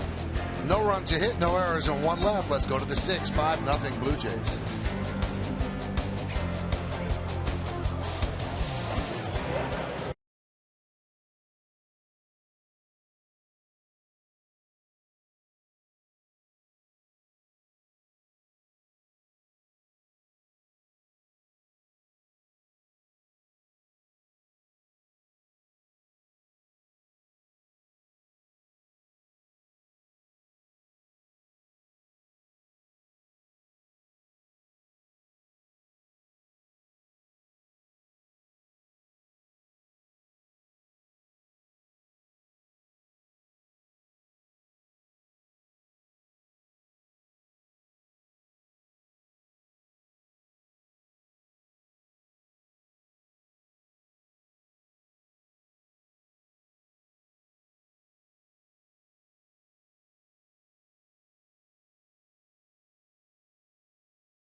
The stadium on opening day in the Bronx, and it all started, obviously it has to, with the first pitch, and the man who threw it right there, Joe Torre. How's the arm feel? It feels about 74 years old. Now you decided to go from in front of the mound. Thoughts? Well, I really didn't have the courage to go up on the mound. I was trying to think of something poetic to say, but it just didn't work. In fact, Billy Crystal texted me. He says, "No mound?" And I texted back, I said, "No guts." Chasen Shreve, the new Yankee pitcher, as he deals inside to Navarro. So Joe got a great ovation as he came out. Yankee fans remembering the 4 championships, and he cut the ball a little bit there. Right? I did. Rothschild's influence. He just got all over me, and I didn't throw a strike, but it looked like a strike for a minute. Well, the whole key is you don't bounce it, right? I've been hearing that for 3 days now. But also, Joe, you took the jacket off because there's no restrictions. Exactly. Yeah.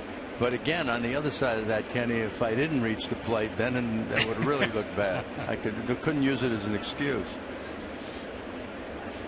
See, Shreve had a good spring there. The numbers, Yankees trailing 5-0, and that one is hammered foul. Now, Joe Torre, obviously a Hall of Famer and the executive vice president of baseball operations in Major League Baseball, and we did see that Joe Girardi was thinking about challenging, and he actually stayed on the top step of the dugout. That's something you think has improved over last year. Well, we hope so, Michael. We're just trying to find ways to shorten up the process, and he went to the home plate umpire, which is what we're encouraging managers to do right now.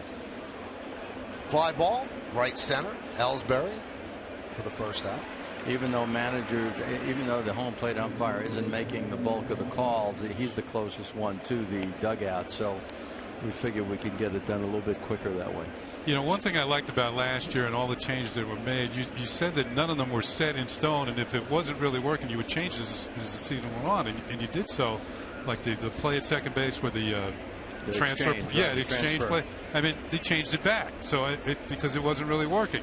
And I thought that was, sometimes you get set in your ways and you're not willing to make changes. I thought that was good for Major League Baseball last year. Well, we try, and Kenny, you know as well as I do, this game is so imperfect, and you want to make sure that you do listen to the people who play it, and the umpires during that process, you have to understand they had to go by one set of rules. Since we were replaying it, it had to look a certain way, so that's where that became, it just didn't seem right, and the umpires agreed with it, and then we just decided to once the glove opened, then basically that was going to be the exchange.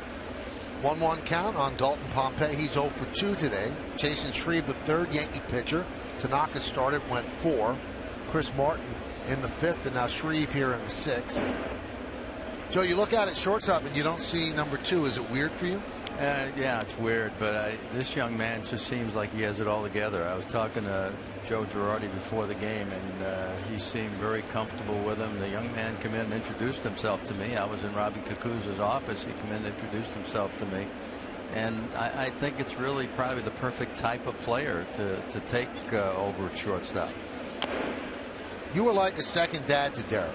This is opening day. This is all he's ever known since he's 18. What do you think he's doing today? Is he on a beach somewhere?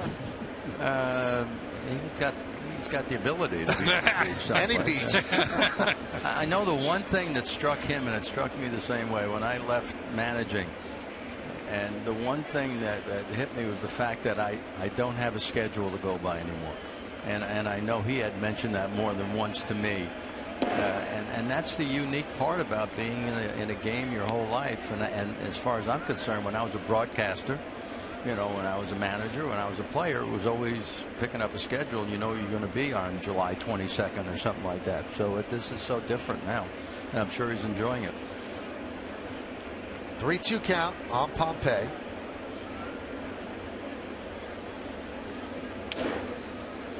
Grounded foul. But I could tell you, Michael, I was excited about doing this today. I was excited when the Yankees asked me to do this, throw out the first pitch. And it didn't keep you from getting nervous when you were walking out there and being out there. But there's no other place. I mean, when you think of Yankee Stadium, New York Yankees, what they represent, what their history is, if you allow yourself to think about those things, you can't help but get excited and very nostalgic as far as I'm concerned. Yeah, but Joe, with the cheers that you got when you walked out there, that's certainly well deserved. A Hall of Famer now. The fans that remember, and the ones that are too young to remember, they've been told by their fathers or grandfathers or moms and grandmothers as to what you meant to this ball club, and it's certainly well deserved today. Yeah, I get a lot of people saying thank you, just thank you, and but. The fact that the older I get, the more grandmothers are the ones that these kids tell me that they've been told about me. You're right in your wheelhouse, right? Right there. That's my sweet spot. And you have a young man right here, right next to you, David Cohn. And, players like David, I'm sure they mean an awful lot to what happened in your career.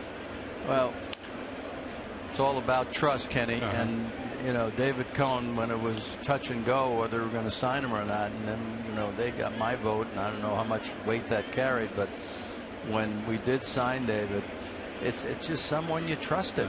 I mean, when you think about probably the best decision I made in the '96 World Series, and knowing David's personality, I said, you're going to pitch Game 3 because you're the only one that ever pitched in Atlanta. And normally somebody with with his credentials, it's a little ego shot, but he understood. He went down there and stopped the bleeding for us in Game 3, and then I remember coming out at Shea Stadium and bringing him in the 5th inning to pitch to Piazza, and he got a nice pop-up with 2 outs. You know who else remembers that? Denny Nagel. Yeah, I went out to Denny. I could see the look in his eye. He thought I was out there to tell him something, but I just took the ball. Now, I remember you going out in Atlanta talking to David on the mound. You were looking him right in the eye. And that was a big decision in that game. Right, David lied to his manager. Yeah, but you know what? I'm a little smarter than that. He lied to me, but once he lied to me, he had to do it. And that's the difference in a guy like David Cohn. Once he made the commitment, it didn't care. You know, it didn't matter what it cost him. He was going to get it done and find a way. 2-2. You got to trick yourself, right? Trick yourself into believing sometimes. The only time that I really had to second guess myself, I went out against Cleveland, and Manny was the hitter, and I went out, how you doing? I'll get this guy. And that's what he said to me, I'll get this guy. And I left him in, and he popped up, I think, Ramirez. And then I left him in the pitch to Tomei at a grand slam. But I should have taken him at his word when he says, I'll get this guy. Fly ball left field. Gardner's there. Joe, it's great to see you. What a great day. Congratulations on the first pitch and tonight as well at the Yankee Welcome Home Dinner. I'm looking forward to it, Michael. Thanks for letting me visit. Oh, so good to see you. That's Joe Torre, Hall of Famer. No one will ever wear number 6 for the New York Yankees again. When we go to the bottom of the 6th, it's 5-0 Blue Jays.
We go to the bottom of the 6th inning.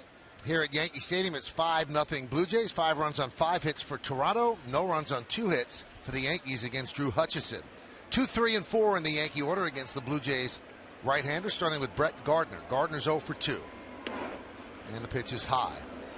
Gardner hit a screaming line drive to right, second batter of the bottom of the first inning. Right to the wall, it drove Jose Bautista, who made a leaping catch, held on to it. And then he grounded out to second in the 4th, so 0 for 2.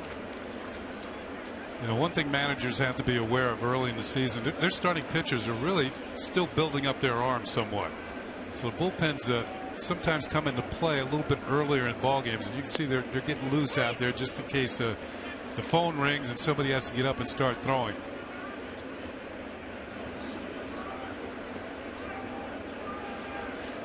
And I was thinking about last night's game in Chicago with Adam Wainwright of the Cardinals. He pitched such a fine game, but he only went 6 innings. As Mike Matheny, his manager, got him out of there. Went to the bullpen as the Cardinals won 3. And Wainwright, he's the real deal. That's an opening day start. Yes, he is. And this kid right here is doing a pretty good imitation, though, as you see there. 50 strikes and 30 balls. High fly ball, right field. Bautista back, track, wall, see ya! Home run, Brett Gardner. Yankees' first run of 2015, and it's 5-1 Toronto.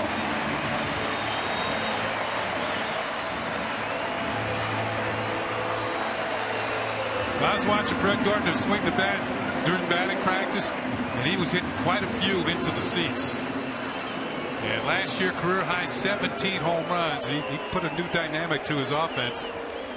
And that's Pete Walker, the pitching coach of the Blue Jays there. See his team scored upon for the first time this year. And somebody might be starting to throw in that Blue Jay bullpen pretty soon. The second good swing of the day from Gardner, who's almost had 2 home runs, as Bautista made an outstanding play up against the wall in his first at-bat. And a strike to Beltran. Count 1-1. Beltran 0 for 2. Fly ball to right and a ground ball to first. Switch hitter batting from the left side. Shift is on. 3 infielders on the right side.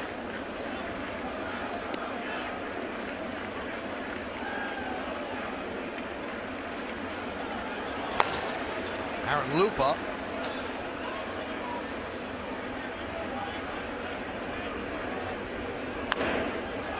High fly ball, right field. Bautista back. On the track, he'll make the play for the first out. That's less than a quarter of an inch on the bat. Got underneath it. And it would have been back-to-back shots. Remember, Beltran did not hit a home run in spring training, but he seems to be getting a little bit closer right here, just underneath this one. That is a very frustrating thing for hitters. Mark Teixeira takes high.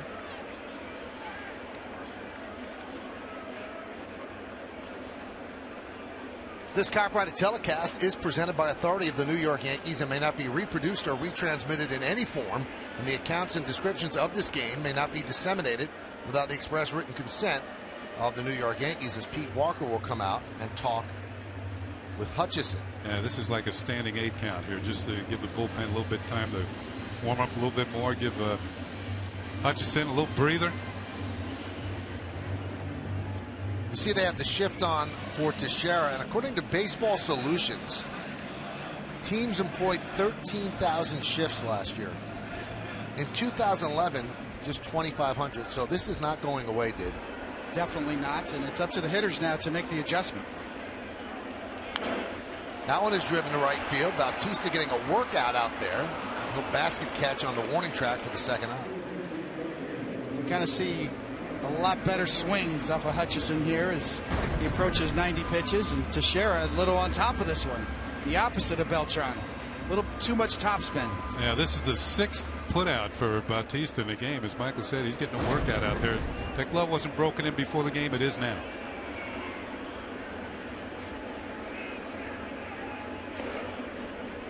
Brian McCann got the first hit of the game for the Yankees. 2 outs in the 4th inning. A single inside first.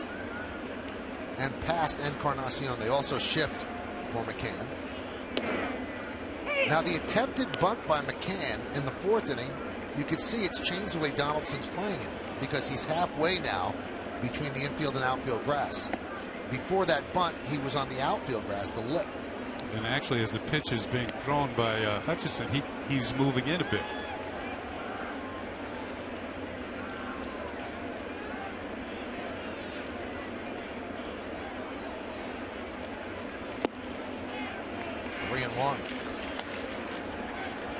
All right, you're not bunting on a 3-1 pitcher. You're looking for something that you can get over Bautista's head in right field.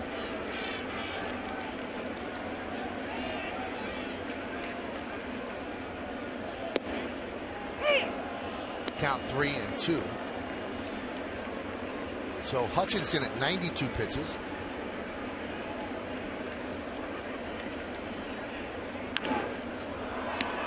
High fly ball. Left center. Pompey makes the play for the final out. But the Yankees get on the board. Brett Gardner, high fastball, goes yard. It's 5-1 Toronto.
Special hybrid of the New York Yankees. We go to the 7th inning here at the stadium. It's 5-1 Blue Jays after Brett Gardner's home run in the bottom of the 6th. Devin Travis takes outside from Chasen Shreve, the Yankees' third pitcher. Cadillac scoreboard 5-5-0 for Toronto, 1-3-1 for the Yanks.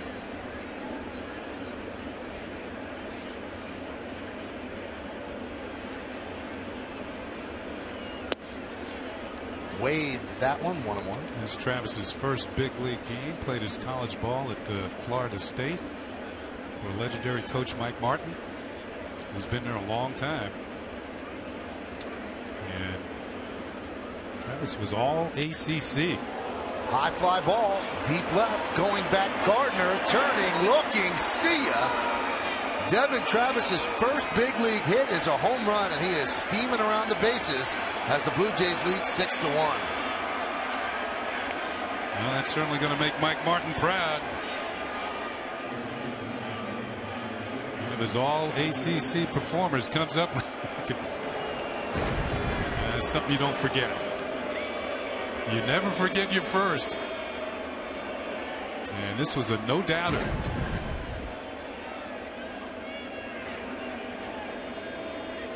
The only bad thing about hitting a home run for your first big league hit, you might not get the ball back. Yeah. So they're ignoring him, but he's pretending to high-five people. Good comeback. Well played.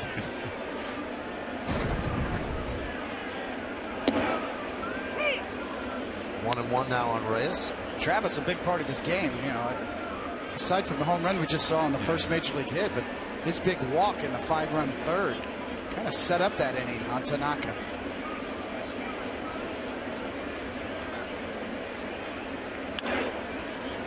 Reyes, a fly ball to center. One away. Second game of the series is Wednesday, and the Wednesday starting pitcher is brought to you by Verizon Fios, making life more entertaining with America's fastest, most reliable internet that's powerful. Michael Pineda's been powerful during the spring. 5-5 last year. Great ERA. R.A. Dickey 14-13, 3.71. We promise we'll have the game and everything before it on Yes, and it all starts with the coverage at 6 p.m. Well, that's going to do it for Chasen Shreve as Joe Girardi signals to the bullpen with Russell Martin due up. Yankees trail this one 6-1.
As the Yankees have used 4 pitchers today: Tanaka, Martin, Shreve, and now Carpenter. Last year with the Braves, 67 strikeouts in 61 innings.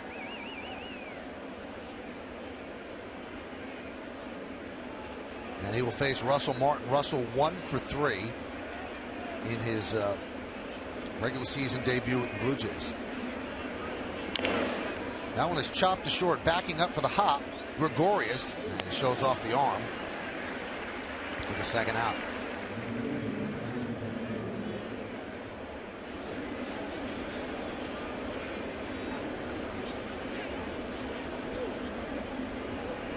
Carpenter, yet another pitcher to bolster the bullpen, picked up by the Yankees over the winter. And another guy throws pretty hard. I mean, another guy throws 95.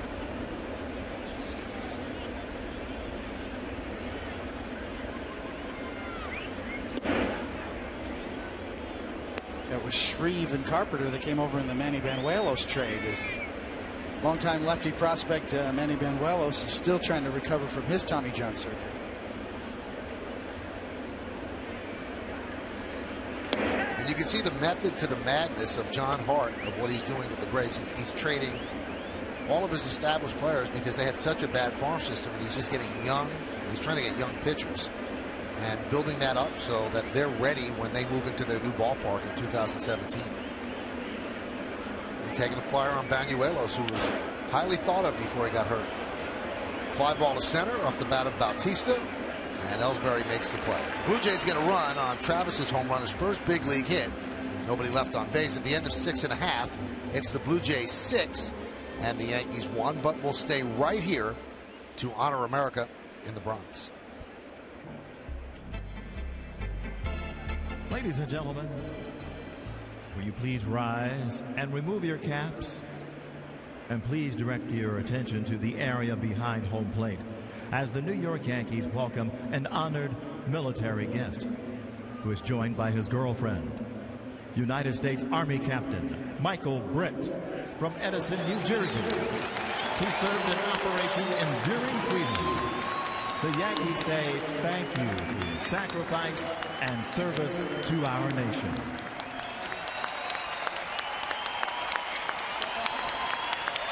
Now, ladies and gentlemen, please direct your attention to the microphone behind home plate and welcome one of the stars of Broadway's Dr. Zhivago, Paul Nolan. He will now sing God Bless America. God bless America, land that I love. Stand beside her and guide her through the night with a light from above. From the mountains to the prairies to the oceans white with foam. God bless America, my home, sweet home. God bless America, my home, sweet home.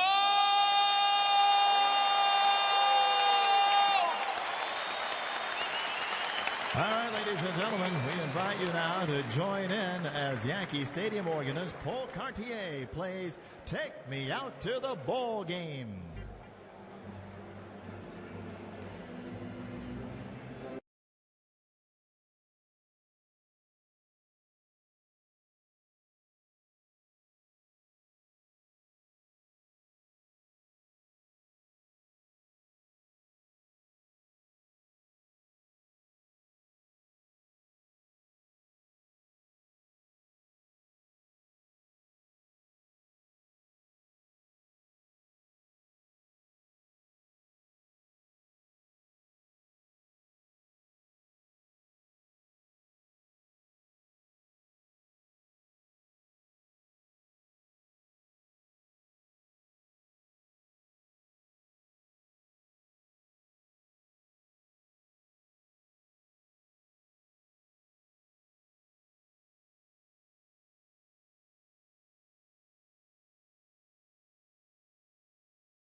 Dodgers with a 4-0 lead on the Twins. Yoenis Cespedes has doubled, tripled, and robbed Kurt Suzuki of a homer in that one.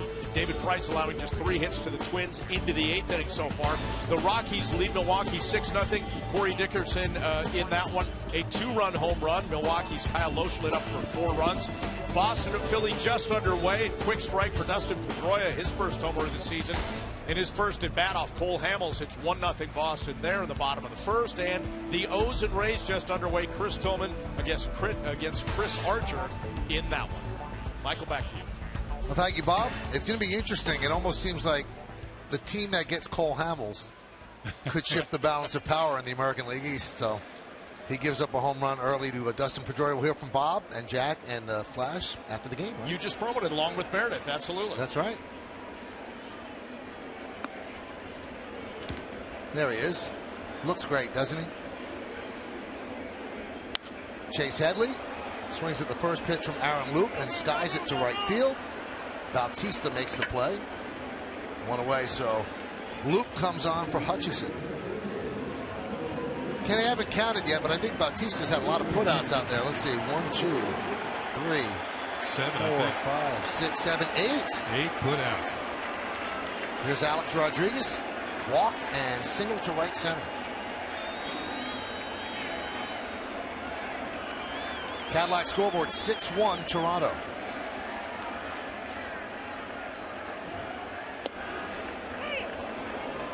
Count 0-1.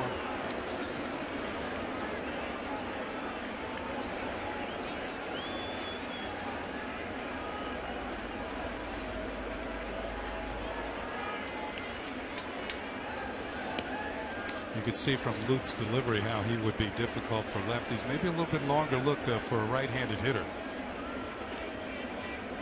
He was a big part of the bullpen last year. Made a lot of appearances for the Blue Jays. That one's driven into right center field. And that ball is caught by Bautista. Bautista trying to earn the Gold Glove here in the first game of the season.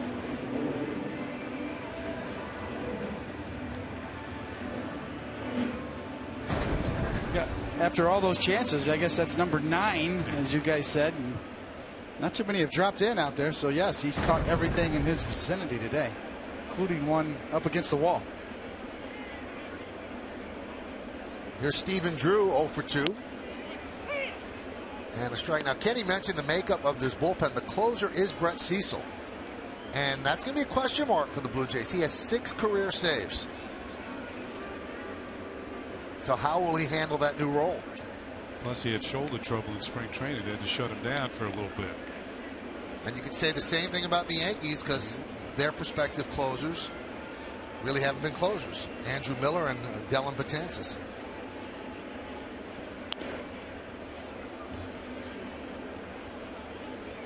Now, the makeup of this Yankee team with the bench the way it is,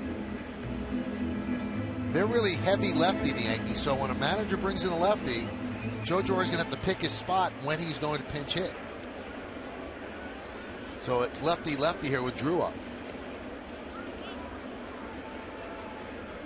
And also because it's so lefty unbalanced, and there's a Yankee bench with Garrett Jones, the lefty, and 3 righties. That's why Alex Rodriguez is so important to this team to actually do well, to give it a little more balance from the right side. Yeah, that's one of the reasons that they made a quick trade for Gregorio Petit, because he bats right-handed as a middle infielder backup. Grounded to second. Travis. And the Yankees go down in order against Aaron Loup.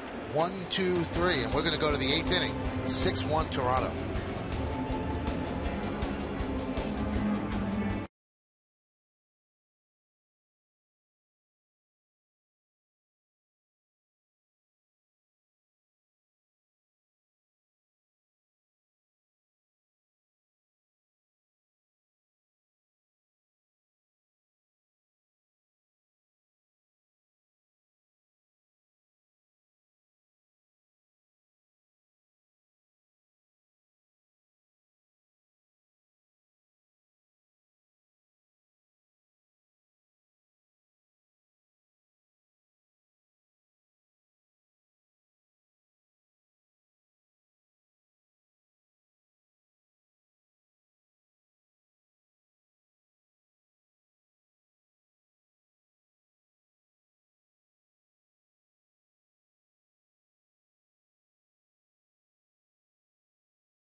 brought to you in part by Blimpie. Try one of the new oven-fried artisan flatbread sandwiches. Blimpie, America's Sub Shop.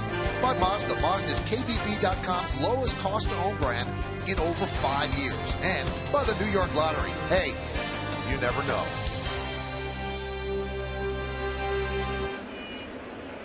That was a GW Bridge. It's a 20 years ago, 8th inning. The scooter would have been on the bridge going the other way by now.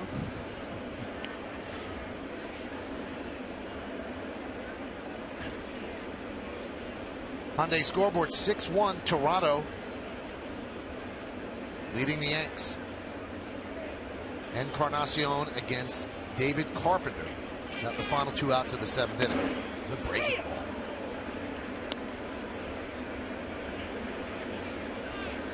Two-run home run off Tanaka in the 3rd inning. So much of the buildup to today's game, David, was about Tanaka. He had that bad 3rd inning. He lasted just 4. What'd you see? I saw a lot of good things early in the game. Really came out smoking in the first couple of innings. His velocity was up to 93 miles an hour after all the talk of the lack of velocity in spring training. Even Pedro Martinez chiming in on what he supposedly saw in a couple innings on TV, I'm sure. But I don't think it was about the stuff. It was about the location for Tanaka. And the 5-run 3rd inning, he just kind of lost his location. That one's popped up. Headley in foul territory.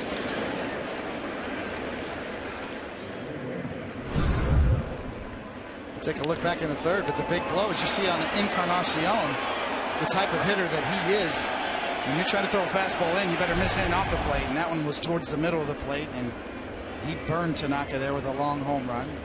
A couple of walks, too, or that walk to Devin Travis, I think, set up that inning, and of course, the bunt. Tanaka kind of got in the way of Headley on the bunt by Reyes, and Headley couldn't quite get a handle on it, and that caused the error and the throw down the line, which was right in the middle of that 5-run inning. Donaldson swings and misses. But actually, I thought his stuff was pretty good. I think he just kind of lost his location in that 1 inning.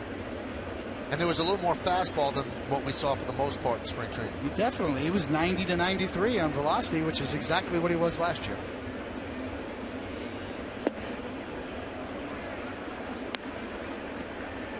My thinking is when you're a veteran pitcher, you know you're going to make the team. You don't show all your cards in spring training. At least I wouldn't think so. What's he going to prove? That you can strike somebody out in spring training? Like you said, it's a time for some veterans to work on things. He was working on his 2-seam fastball. Well, all the talk of the Blue Jays and their top 5 hitters, it was really the bottom of their order that did damage today and set everything up. Kevin Pillar's had a great day. And of course, Devin Travis and the 8 and 9 hole hitters really hurt the Yankees today.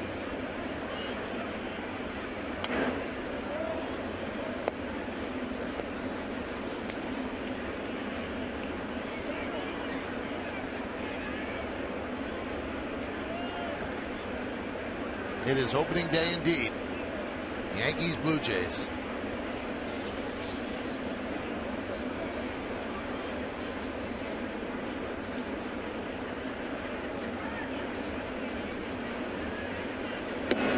Swing and a miss. 94 miles an hour.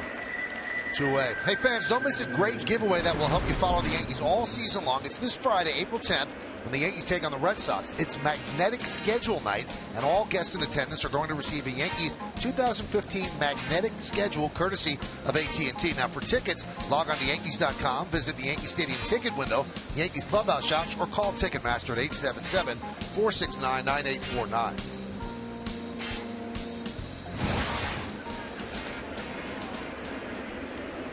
Here's Navarro. 1 for 3. Slow roll to the 3rd was the base hit. That was in the 2nd inning.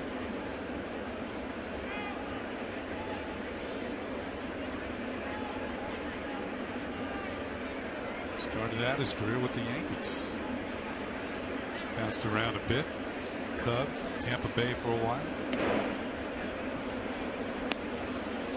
Really looked like he was going to get traded in the offseason once they signed Russell Martin, and he was looking for a trade, and the Blue Jays said no. There was a lot of interest, too, in Navarro. He's not really your prototypical DH. The Blue Jays are more interested in holding on to him. A very comfortable contract, and as a backup to Martin, and switching him around, DH, and keeping that bat in the lineup. Also, should mention he's with the Dodgers for a while. I think one of the keys for the Blue Jays this spring was who's going to catch R.A. Dickey? Well, it's going to be Russell Martin. Josh Tolley's been sent to the minor leagues, so it's going to be Russell Martin who draws that sign. That should be interesting on Wednesday night. There's R.A. Dickey, former Cy Young Award winner with the Mets, and now throwing that knuckleball. Knocked down by Carpenter, and he will get Navarro for the final out of a 1-2-3 inning. So Carpenter has phase 5, retired them all as we go to the bottom of the 8th.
Well, it hasn't been a good time for the Yankees so far as they trail 6-1 as we go to the bottom of the 8th inning. D.D. Gregorius will lead off. Look out. Oh, goodness. And he'll take first. Yeah, I was saying that the way he throws can be very uncomfortable for a left-handed hitter. I wasn't thinking that much discomfort. Got him on the elbow of the throwing arm. That just did not sound good at all. Boy, it makes you hold your breath. First game as a Yankee. He's smiling though, and he's checking with Stevie to see how Stevie's doing. Get another look. He does have a little pad there just near the elbow, and that might have gotten some of the pad. That could account for maybe the sound. Yeah.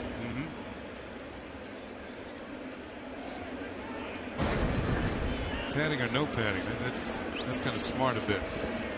You see the new first baseman Justin Smoke in there defensively.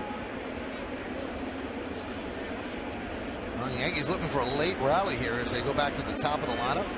Gregorius at first, Ellsbury at the plate. Ellsbury 0 for 3. Ellsbury missed a lot of spring training with an oblique injury. Monday scoreboard 6-1 Blue Jays lead. Played a couple of the games at the end, said he was fine.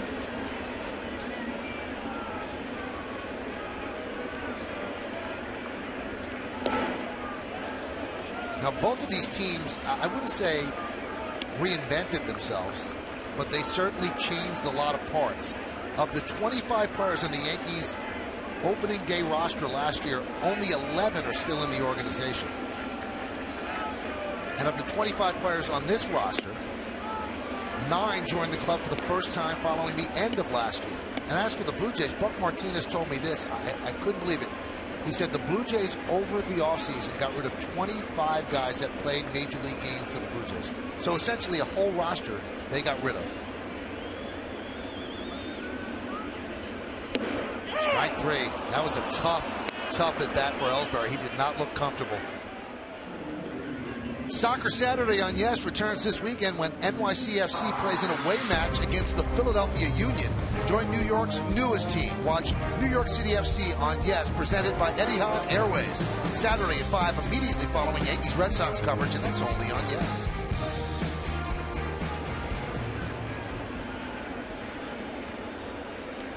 NYFC. And here is Brett Gardner, the Yankee offense today, a home run in the 6th. And there's a strike.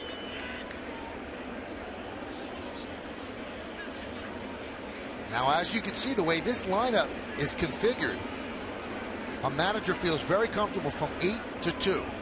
Drew, Gregorius, Ellsbury, and Gardner. Then the switch hitters come, but there's a spot that you could really get comfortable and just use that one left-hander out of the pen. And if John Gibbons wants to give Loop a break after pitching in these 2 innings, he's got a right-hander warming up, even though the switch hitters are coming to force here. You know, one way that Joe could break that up is if Alex proves that he can play. Well, you could move Alex up to 6, McCann to 7, then Headley maybe drops to 8th right after Drew. Not quite sure. Or I mean, there's got to be a way to break that up at the bottom because it makes it too easy for the opposition to count. That one is looped to left field. Pilar is there. 2 outs. Yeah, it does set up an inning where opposing manager, once he gets the lineup from the Yankees that day, he says, well, here's where I can use my lefty. Here's my Aaron Loop section. Well, as Kenny said, Aaron Loop, too, one of the toughest lefties in the American League with a platoon advantage. Yeah, and plus, he's just wild enough. You know what I mean? He walked 30 men in 50-something innings last year, so he's not really honed in on the strike zone. So Beltran, the switch hitter, spins to the right side against Loop. He takes a pitch out of the zone, 1-0. Carlos is 0 for 3 tonight. 2 fly balls to right and a ground ball to first. Fly ball to right in the 6th was taking Bautista to the warning track. Crowd of 48,469 here at the stadium on opening day.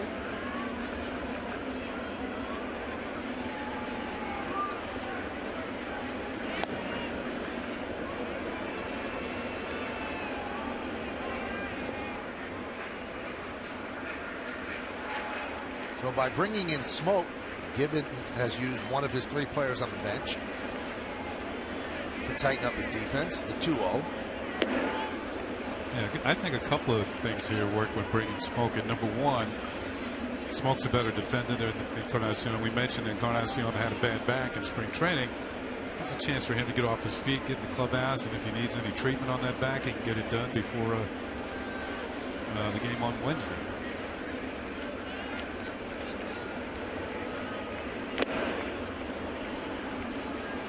Two and 2 on Beltran. I don't think Loop has thrown anything but a fastball so far. It's a lot quicker than you think he is, too, at 93. Right by Beltran.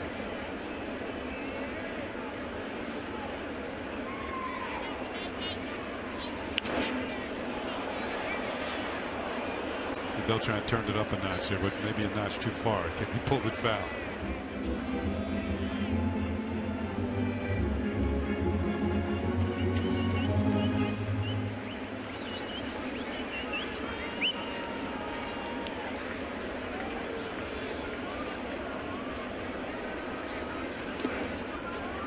Goes off speed there. The count 3 and 2.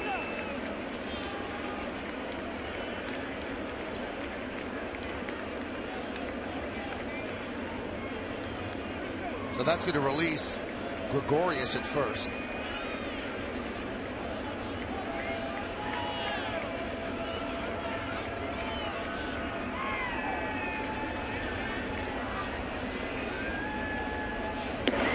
walked him.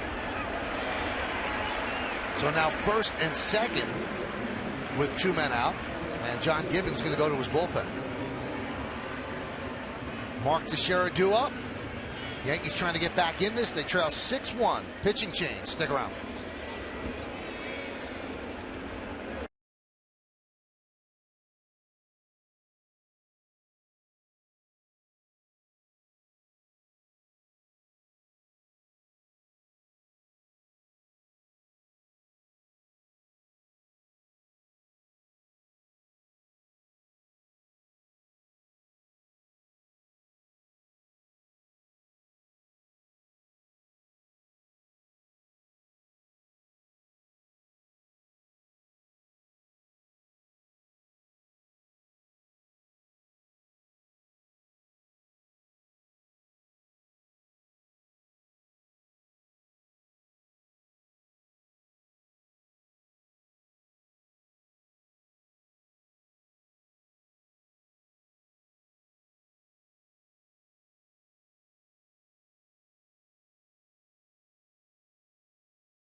Minutes could save you 15% or more on car insurance. By your Tri-Honda dealer. Hurry to your local Tri-Honda dealer for great deals on the 2015 models.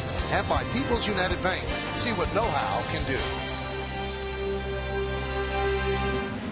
A stroll through Monument Park. And this year there's going to be 3 more numbers put out there. Andy Pettit, Jorge Posada, and Bernie Williams will all be honored here at the stadium. And also there'll be a plaque put up out in Monument Park for Willie Randolph.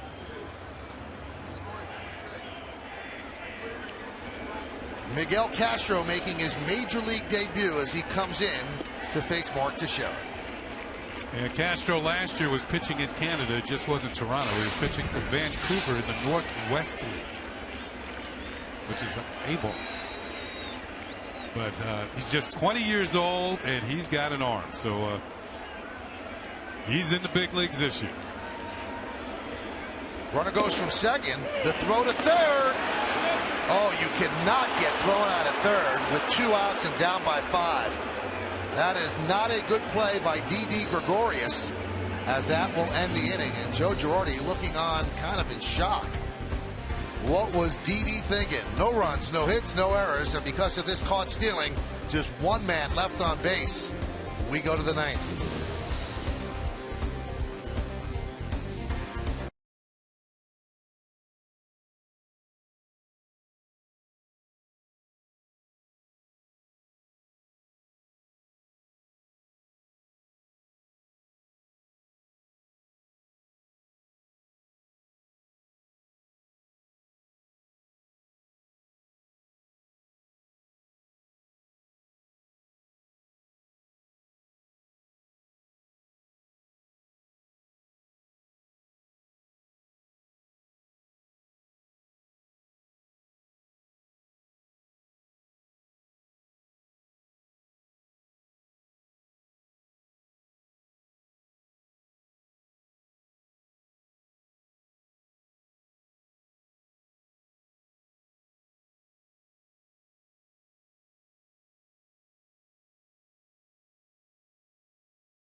The final play of the last inning, and this is kind of hard to fathom.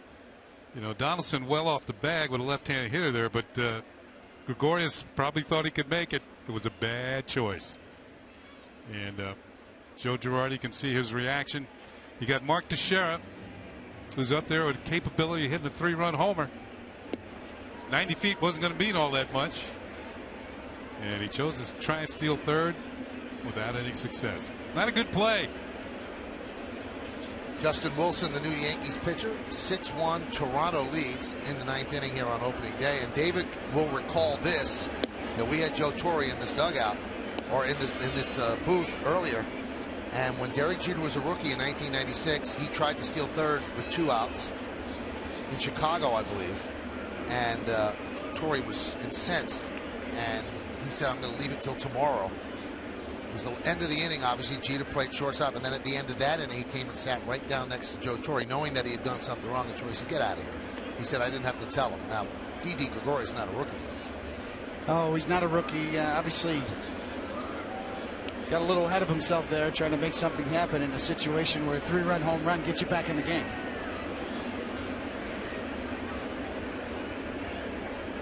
That one is hard to figure. Here's the 2-1. 3-1 to Pompey. Yankees have used 4 relievers today. Tanaka lasted just 4 innings. And then Chris Martin, Chasen Shreve, David Carpenter, and Justin Wilson.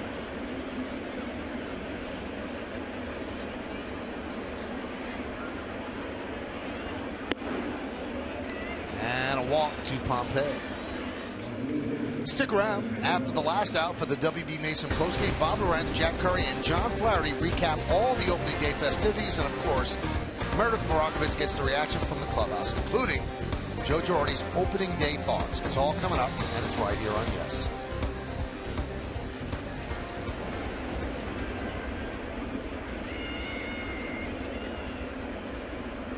Here's Kevin Pillar against Wilson.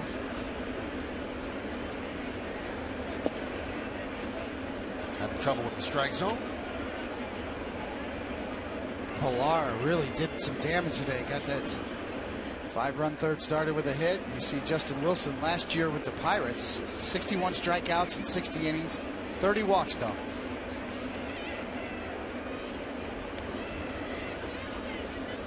There's another guy who can rush it up there, though.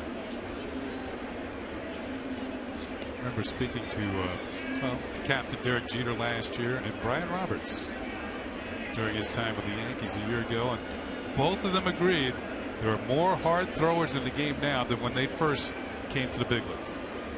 And a lot of these guys reside in the bullpens.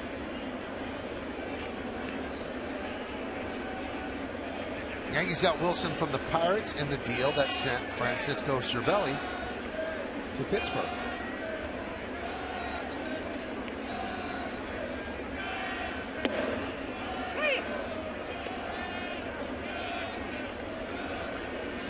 James Smythe, who does stats for us, dug it out. The game that we were talking about with Jeter was August 12, 1996 in Chicago against the White Sox. It was a 2-2 game, top of the 8th, 2-on, 2-out. Cecil Fielder up. And Jeter was caught stealing by Ron Karkovice. Yankees lost that game 3-2 in 10 innings, but Jeter learned a lesson. Ron Karkovice, his nickname was Officer Karkovice because he could catch you stealing.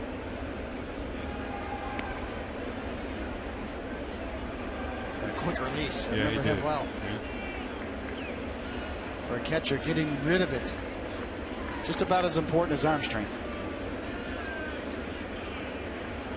Yankee fans will remember Thurman Munson. Thurman would get rid of it as quickly as anybody from any angle. It wasn't about arm strength with Thurman Munson. It's about how quickly he could get it down to second base or third.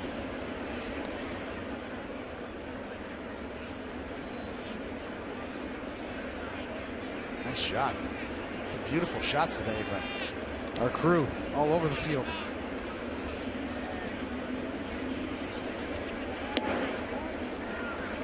And Pillar down on strikes. Wilson kind of tied him up, but looked like a fastball in. see. There's the target. A little cut action on that pitch. Yeah. Brian McCann could have caught that one blindfolded. It was right to the glove.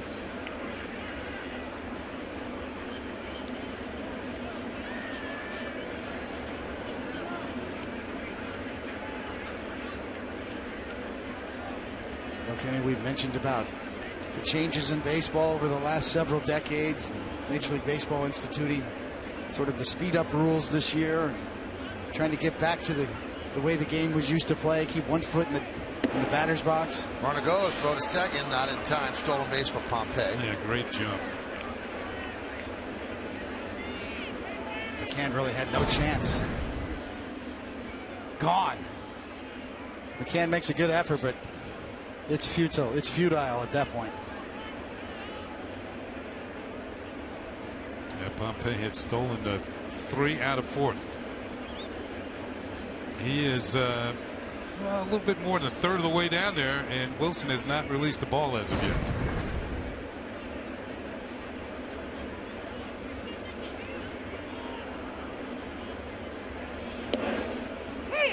The game has changed in a lot of ways, Kenny. You know, just to finish that point. It used to be pitchers pitch to contact more. You know, you've seen the strikeouts go up and up and up every decade. And as you mentioned, a lot more hard throwers in the bullpen. The value of a strikeout nowadays. Pitchers pitching to the corner much more. And stylistically, the game has changed from a pitching standpoint, whereas back in the day, pitchers used to pitch to contact more. Throw the ball over the plate more often. Put the ball in play. Move the game along. You look at games back in the 30s and 40s, and batters did keep one foot in the batter's box in between pitches. Here's my point, too. I think the acceptance of striking out is what bothers me. You understand what I mean? It just strike out also one. I go back to the bench. There's too many guys with well over 100 strikeouts.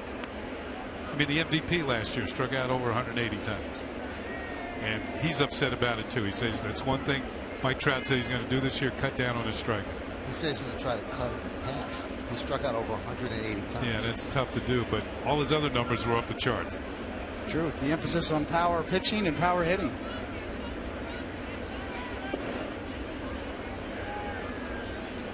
Two sides of the coin, as you point out.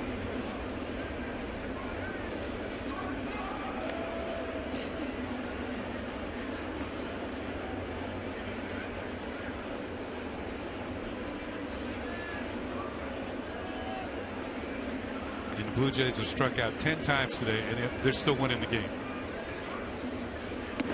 Yeah. So 2 walks by Justin Wilson, first and second, 1 out. Wednesday night on Yes, Michael Pineda makes his season debut as the Yankees face off with the Blue Jays in Game 2 of this opening series. Pre-game coverage will begin at 6 with Audi batting practice today. It's right here on Yes. I meant that the Blue Jays have struck out 11 times today. They had marked the one by Wilson this inning. There's Jose Reyes. He is 0 for 2, but his sac bunt in the third kind of set the wheels in motion for a 5-run Blue Jay inning. That one is grounded to Chase Hadley. Steps on the bag for 1. Fires to first. Scoop by Teixeira, but not in time. Reyes beat it out. Took a little too long for Headley to get to the bag to turn that. And plus the fact that Jose Reyes now in his early 30s still has some pretty good speed. At one time he was one of the fastest players in the game. That was closer than I thought. There's Headley's throw and a good play by Teixeira on the other end to pull it out of the dirt. Yeah, he was saved. Watch that right foot on the bag before Teixeira makes the play. Great camera work once again. And good umpiring by Jim Reynolds on a close play. He got it right.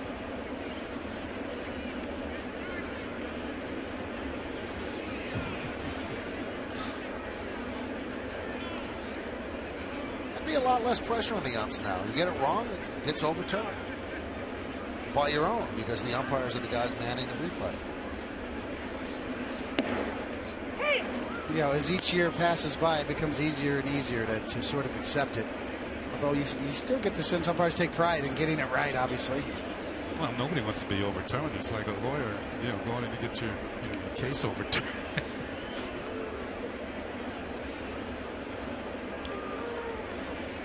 Russell Martin, big 2-run single in that 5-run third. He's 1 for 4 in his first game as a Blue Jay.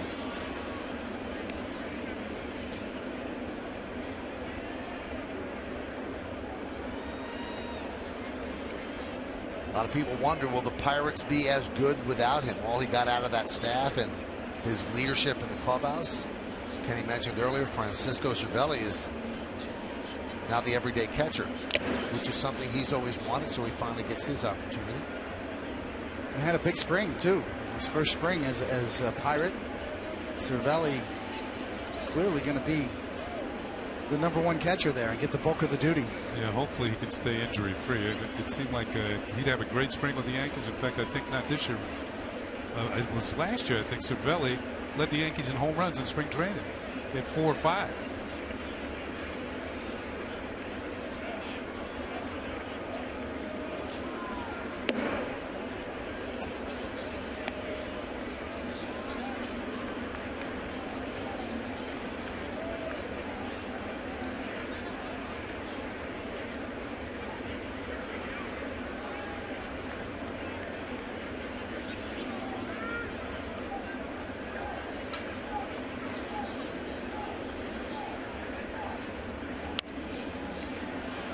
Spoils that one, count 2-2. Martin's 2-run single off of Tanaka, too. That was a big blow. Middle of that inning. First pitch goes down on the outside corner on a 93-mile-an-hour fastball and shot it to right. Yeah, that was some good hitting. You know, sometimes you get up there with a couple men on base and you're thinking, man, I really got to pull something, hit something really hard. Just took what he gave him, something out over the plate, went the opposite field for the hit. First pitch swinging and clearly looking to go the other way or looking out over the plate.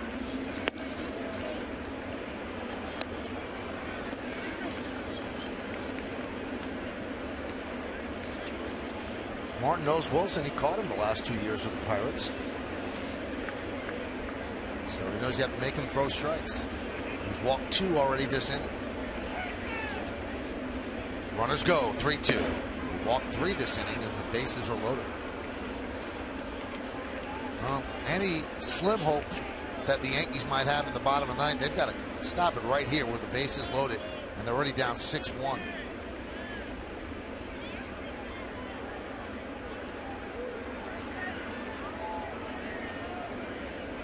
All right, Joe Girardi's going to go to the bullpen with the dangerous Jose Bautista due up. We go to the bullpen. Stay tuned.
Well, after a single and a walk to open things up, Jose Reyes laid down a bunt. It was thrown away by Headley. Then things began to unravel even more. Russell Martin with a base hit, drove in 2 runs, then a 2-run home run. All this in the 3rd inning, folks, by Edwin Encarnacion, and the Blue Jays had scored 5 runs on 3 hits and 1 error against Masahiro Tanaka. A big moment in this game. Esmil Rogers comes in, the Yankees' 5th reliever used today. Bases loaded, and Jose Bautista at the plate, looking to really break this open. It's significant at 6-1. 1-0. Now you got the shadows starting to creep up around the home plate area. Might make it a little bit more difficult for the hitter. And you make a mistake to Bautista, you know, the lights could be completely out. Yeah, former teammates right here, so they once again know each other. Good slider.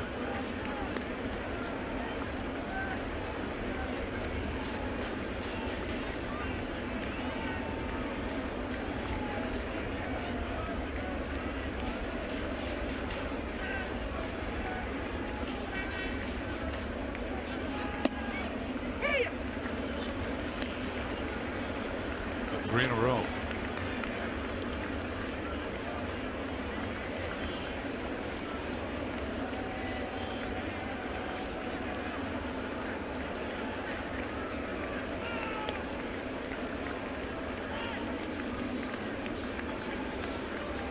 And the pitch. Strike 3. Bautista down looking. Does not like the call. Rogers did. So the Blue Jays strand 3. Did the Yankees have a rally in their bones? They come up in the bottom of the 9th, down 6-1.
Hey, tonight on Yes, the Nets continue their playoff push with a battle against the Portland Trailblazers. Live coverage starts at 6:30 with the Verizon Fios pregame. Then Wednesday night at 7:30 on Yes 2, the Nets take on the Eastern Conference leading Atlanta Hawks. Now, for a full listing of the channel locations for the Nets on Yes 2, please go to YesNetwork.com.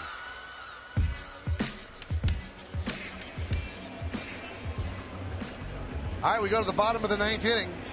Yankees are down 6-1. Miguel Castro deals to Mark Teixeira, and Teixeira pops it up. Coming on Pilar, and he calls off Reyes to make the catch. 1 pitch, 1 out. Castro came in the 8th with runners on 1st and 2nd. Teixeira at the plate. Through 1 pitch, Gregorius tried to steal 3rd, was gunned down, end of the inning. So the first out that he recorded as a big leaguer, he got on the base paths. Castro's just 20 years old. born on Christmas Eve 1994.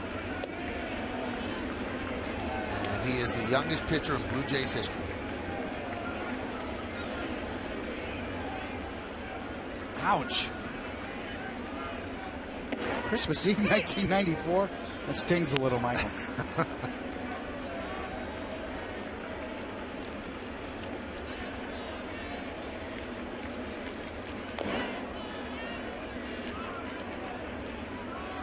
Some of these young Blue Jay arms have kind of flown under the radar all spring. This kid is one of them. I mean, we've seen him light up the gun so far today. Breaking ball, dropped it on the outside corner. Yankees down to their final out. And he's got one of these to go with it. So you can see, kind of breaks around the plate, but Russell Martin is known for good hands and good framing ability. He wants the ball in. You see right there, boy, maybe just shaves the outside corner at best, but Russell Martin made it look very good as well. Pitch to Chase Headley outside. Shadow starting to come into play. As home plate in the shadows, the pitcher in the sun. Blue Jays have another 20-year-old out in the bullpen, Roberto Osuna. Yes, another hard thrower. Yeah. So under the radar, the Blue Jays feel very good about some of their young arms. Another youngster in the rotation, because you mentioned some of the injuries they had, but Daniel Norris, a left-hander, has got electric stuff as well. And you're going to see him in the third game of this series. The kid, the story about him that lives in his van, of a surfer, free spirit. We saw him pitch in the spring. He's got good stuff too.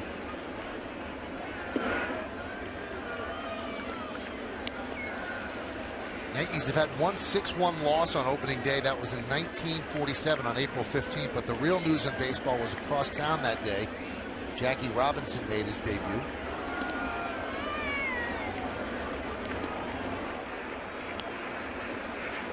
A-Rod on deck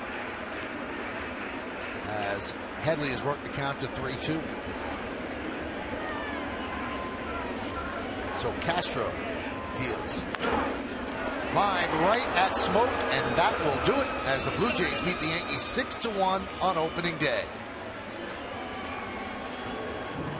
So the Blue Jays with a 5-run third inning against Masahiro Tanaka never looked back. They added a run on a Devin Travis home run in the 7th, and the Yankees' only run came on Brett Gardner's home run in the 6th inning.